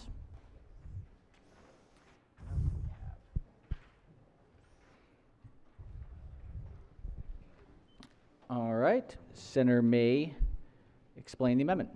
Thank you, Mr. President. We had a long discussion about this yesterday, and just to remind the body, on this bill, I think the goal of making sure that people can receive remuneration and help for a violation of constitutional rights by an agent of the federal government is a fair thing to talk about. I think the goal, the aim of this bill publicly seems to be sort of focused on one particular agency and the current president, but and I sort of question the premise of folks who say that Immigration and Customs Enforcement is violating people's constitutional rights randomly and wantonly. I believe they're enforcing the law generally. That doesn't mean that there's not, as with any sort of law enforcement or any sort of federal government involvement, that there's not someone who's done something wrong. So I think it's fair to ask those questions and look at those things as far as constitutional rights. I do think, though, it would be a lot easier for us to be able to support a bill with this intention if there was not a sort of a blatant political name attached to it. And No Kings is a political movement, and that's fair game for people to support whatever they want to support. It's a movement that's been, frankly, as I mentioned yesterday, a lot of folks really active in that movement were the same folks who thought everybody should be forced to take a vaccine or they couldn't work, and that the government should force that. So it is a little interesting that they use No Kings now when there isn't a king. There's only a duly elected government. But with that said, I think if we could just strike No Kings Act from the title, you might find that there'd be a lot more bipartisan agreement on this bill. So I would just move my amendment, Mr. President. All right, senators move the amendment. Let's check with the floor leader. Thank you, Mr. President. I'd urge the body to reject this amendment, although I appreciate its intent. I have attended some of these rallies that work under the No Kings title, and what I have seen is people who want their constitutional rights vindicated. We are in the 250th anniversary of our country. The Declaration of Independence and then 11 years later the Constitution are the two most important documents ever written in the English language, and the Constitution is what separates us from authoritarian regimes, and it's what separates us from the previous government from which we separated 250 years ago. So I'd urge a red vote on the amendment. All right, on the amendment, any senators who have not yet spoken recognize the senator from the 35th District on the amendment. Thank you, Mr. President. Having that, I'd like to rise in support of this amendment. Having those that on there makes this totally a political thing. To be quite frank, you know, we decided no kings in this country a long time ago, and right in the old Senate chamber, when George Washington resigned his commission as general that led us to the form of government we have, that day as when we were no kings here. So I think it's totally correct to remove that from the title of this bill to kind of take the temperature down a little on issues like this. So I strongly encourage the body to accept this amendment. All right, thank you, Senator. Recognize Senator from District 1. Thank you, Mr. President. On the amendment, I rise to support the amendment for the simple fact that if you remember when we started this morning, the pastor prayer talked about we do not need to be like Washington. We need to be setting the example of being bipartisan and working together. When this bill was actually heard in the committee, I actually was in favor of this bill. I did express about the title and would get the support of said bill if the title was gone. So I'm glad to see that this is now an amendment for it, and would be glad to vote for this if we would accept this friendly amendment, so that we, by voting against this amendment, you're just putting an exclamation point saying we're going to follow the dysfunction in Washington instead of following the pastor's plead this morning that Maryland leads bipartisan supported bills and vision set forth in our Constitution. Thank you, Mr. President. Thank you, Senator. All right, any senators who have not yet spoken wish to speak? If not, recognize the maker of the amendment. Just to be sure, I do want to request a roll call, and I appreciate the floor leader's discussion about his statements about our Constitution. It is truly a remarkable document.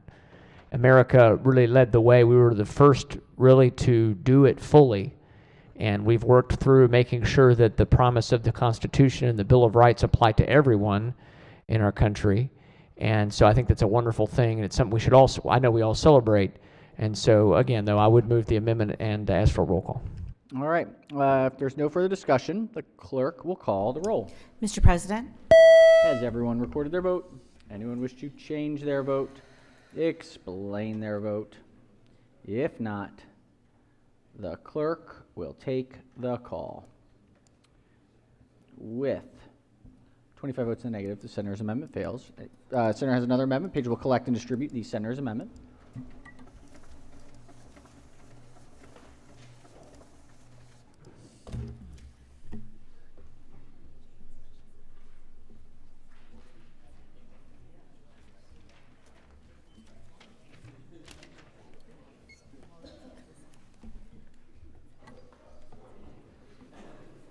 Senator may explain the amendment. Thank you, Mr. President. In discussing this bill, we talked yesterday a little bit about there have been cases for a long time of people who've had their constitutional rights and their rights violated by agents of the federal government, federal agencies. So, you know, ICE and other law enforcement agencies are in the news now, and there's allegations that have been thrown out there. But you know, I'm old enough to remember a compound in Waco where the FBI went in, and while there were some bad things possibly happening there, now in hindsight, looks like they just went after a cult. Now, they would be covered, I think, under this bill if something like that happened here because they're FBI agents. But there's also a lot of times where you've had the IRS, agents of the IRS, agents of the EPA. I know there's been instances of other federal agencies, FDA, Federal Department of Health. I'm sure there's entities that have gone in and you've had rogue people overstep their bounds, at least allegedly. And so for me, I think we ought to expand this bill back to where if you're enforcing United States Code regulations adopted under the United States Code, if you're an agent of those agencies, we ought to have the same right to sue that as well. And so that's my amendment, Mr. President, and would ask for the body's support. All right, Senator moves the amendment. Let's check with the floor leader. Thank you, Mr. President. I urge the body to reject this amendment. I thank the senator for his idea here. Indeed, Everything he says is correct. The FBI that was referenced earlier is already covered in this bill. They're law enforcement, and so abuses by the Federal Bureau would be covered by the bill. The other agencies referenced, there are no questions that those agencies can be abused, including the IRS, including the EPA, and we've seen in Western states, as referenced yesterday, issues. I am open to, I think the committee is open to expanding this bill to a larger point in future years. Nonetheless, as the good senator from Baltimore County referenced yesterday, this issue needs to be litigated first. And so I think the will of the committee was to keep the bill more narrow, to address directly the abuses that we have seen in other states and, in fact, in our communities. And if it survives, as I believe it will, the question of constitutionality as it litigates, we can return next year and seek to expand it then. So I urge a red vote. All right. On the amendment, any further discussion? Any senators have not yet spoken wish to speak? Recognize the maker of the amendment. Thank you, Mr. President. I say let's not put off for tomorrow what we could do today to protect our citizens and their constitutional rights. I do respect the explanation. I would press the amendment and ask for a roll call. All right. If there's no further discussion, clerk will call the roll. Mr. President? Has everyone recorded their vote? Anyone wish to change their vote? Explain their vote. If not, the clerk will take the call. With 28 votes negative, the senator's amendment fails. Any further amendments to the bill or its title? Recognize the floor leader has an amendment. Pages will collect and distribute the senator's amendment. Thank you, Mr. President. This is a sponsor amendment. This is a sponsor amendment. Move the amendment. All right, senator moves the amendment. Any objections to the sponsor amendment? Without objection, the amendment is adopted. Any further amendments to the bill or its title? Seeing none, Senate Bill 346 is ordered printed for third reading. All right, we have two more little special orders here from earlier today. Let's start with, I think 413 was first. If we could call the bill. Senate Bill 413, Senator Bidel, State Board of Morticians and Funeral Directors, Board of Operations, Regulation of Crematories and Reduction Facilities, favorable with two amendments. All right, recognizing the senator from District 6. Thank you, Mr. President. The question on the floor was yield to the chair. Chair. Yes, ma'am. The question on the floor was for 1 minute, please. For the suspensions, were there more that was related to how people could be not a part of the board? Thank you, Senator. Currently in this Board of Occupation Code, number 1 is they could be dismissed for incompetence, and 2 for misconduct, and we added 3 for repeated and unexplained absences, and 4 was for any just and reasonable cause, which would include like malfeasance or, illegal activity kind of thing. So that's the 4 reasons that a board member could be removed. Thank you, Madam Chair. That satisfies me. Thank you, Mr. President. Thank you, Senator. All right, on the recognize the senator from Anne Arundel. Yeah, if the floor leader would yield. Senator may proceed. So, thank you. I like the bill. I support the bill. I'm familiar with this section. So if I understand it correctly, there's 2 articles that deals with crematories based on who does the licensing. Yes. And is it the intent of this bill to just have one licensing authority after this is implemented? Yes, Senator. The problem was there was just a few crematories that were covered under the Department of Labor. They were only crematories. What this bill does is bring them in with the mortuaries so that it's all under one professional board and no longer in the Department of Labor. As of the next renewal, if you have a license now with the Department of Labor, your next renewal of your license will be through the Board of Morticians. Okay, and it's 56 pages, so I've been reading it over.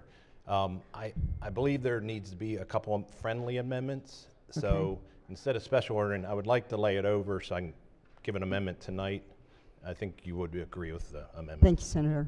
I do hope we're ready tomorrow because this is an important bill when we talk about the crematories and some that aren't very professional in the work that they do. Thank you. Yes, I agree. All right. Motion is in order. The bill and the amendments will lie over to the next session. We now have 274. 274. This was moved to the end of a calendar. Clerk, read the bill. Senate Bill 274, Senator Sidnor, Fair Housing and Housing Discrimination Regulations, Intent and Discriminatory Effect, favorable with 2 amendments. Recognizing the floor leader. Thank you, Mr. President. This bill alters state statute related to housing discrimination to prohibit a person from acting in a manner that has a discriminatory effect. The bill also specifies that prohibited acts in Section 20-705 of the State Government Article are regardless of intent.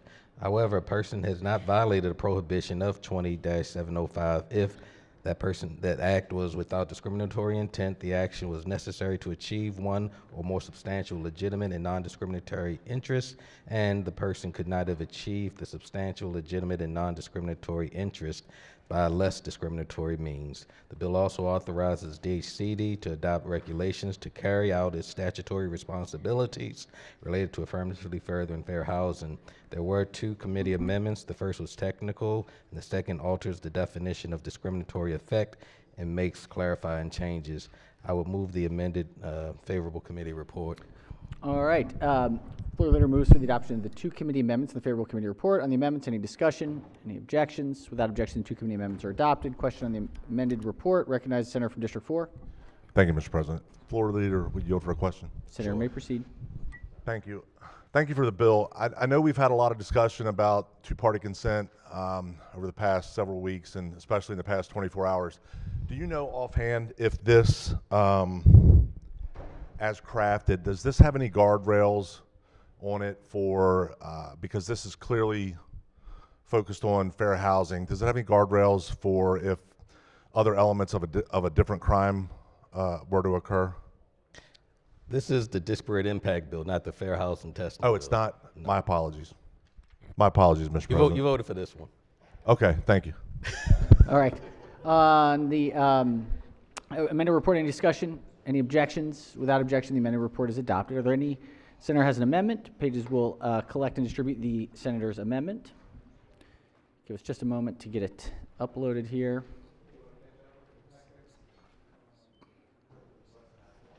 Sir, you may proceed. Thank you. And what this amendment does is it ensures that we clarify that we are not trying to abrogate with this bill the U.S. Supreme Court case of inclusive communities, nor 24 CFR 500 in the Code of Federal Regulations, nor abrogate the Supreme Court's holding, our state Supreme Court's hearing, holding in Hare versus David S. Brown Enterprises. I move the amendment. All right, Senator moves the amendment. Any objections to the amendment?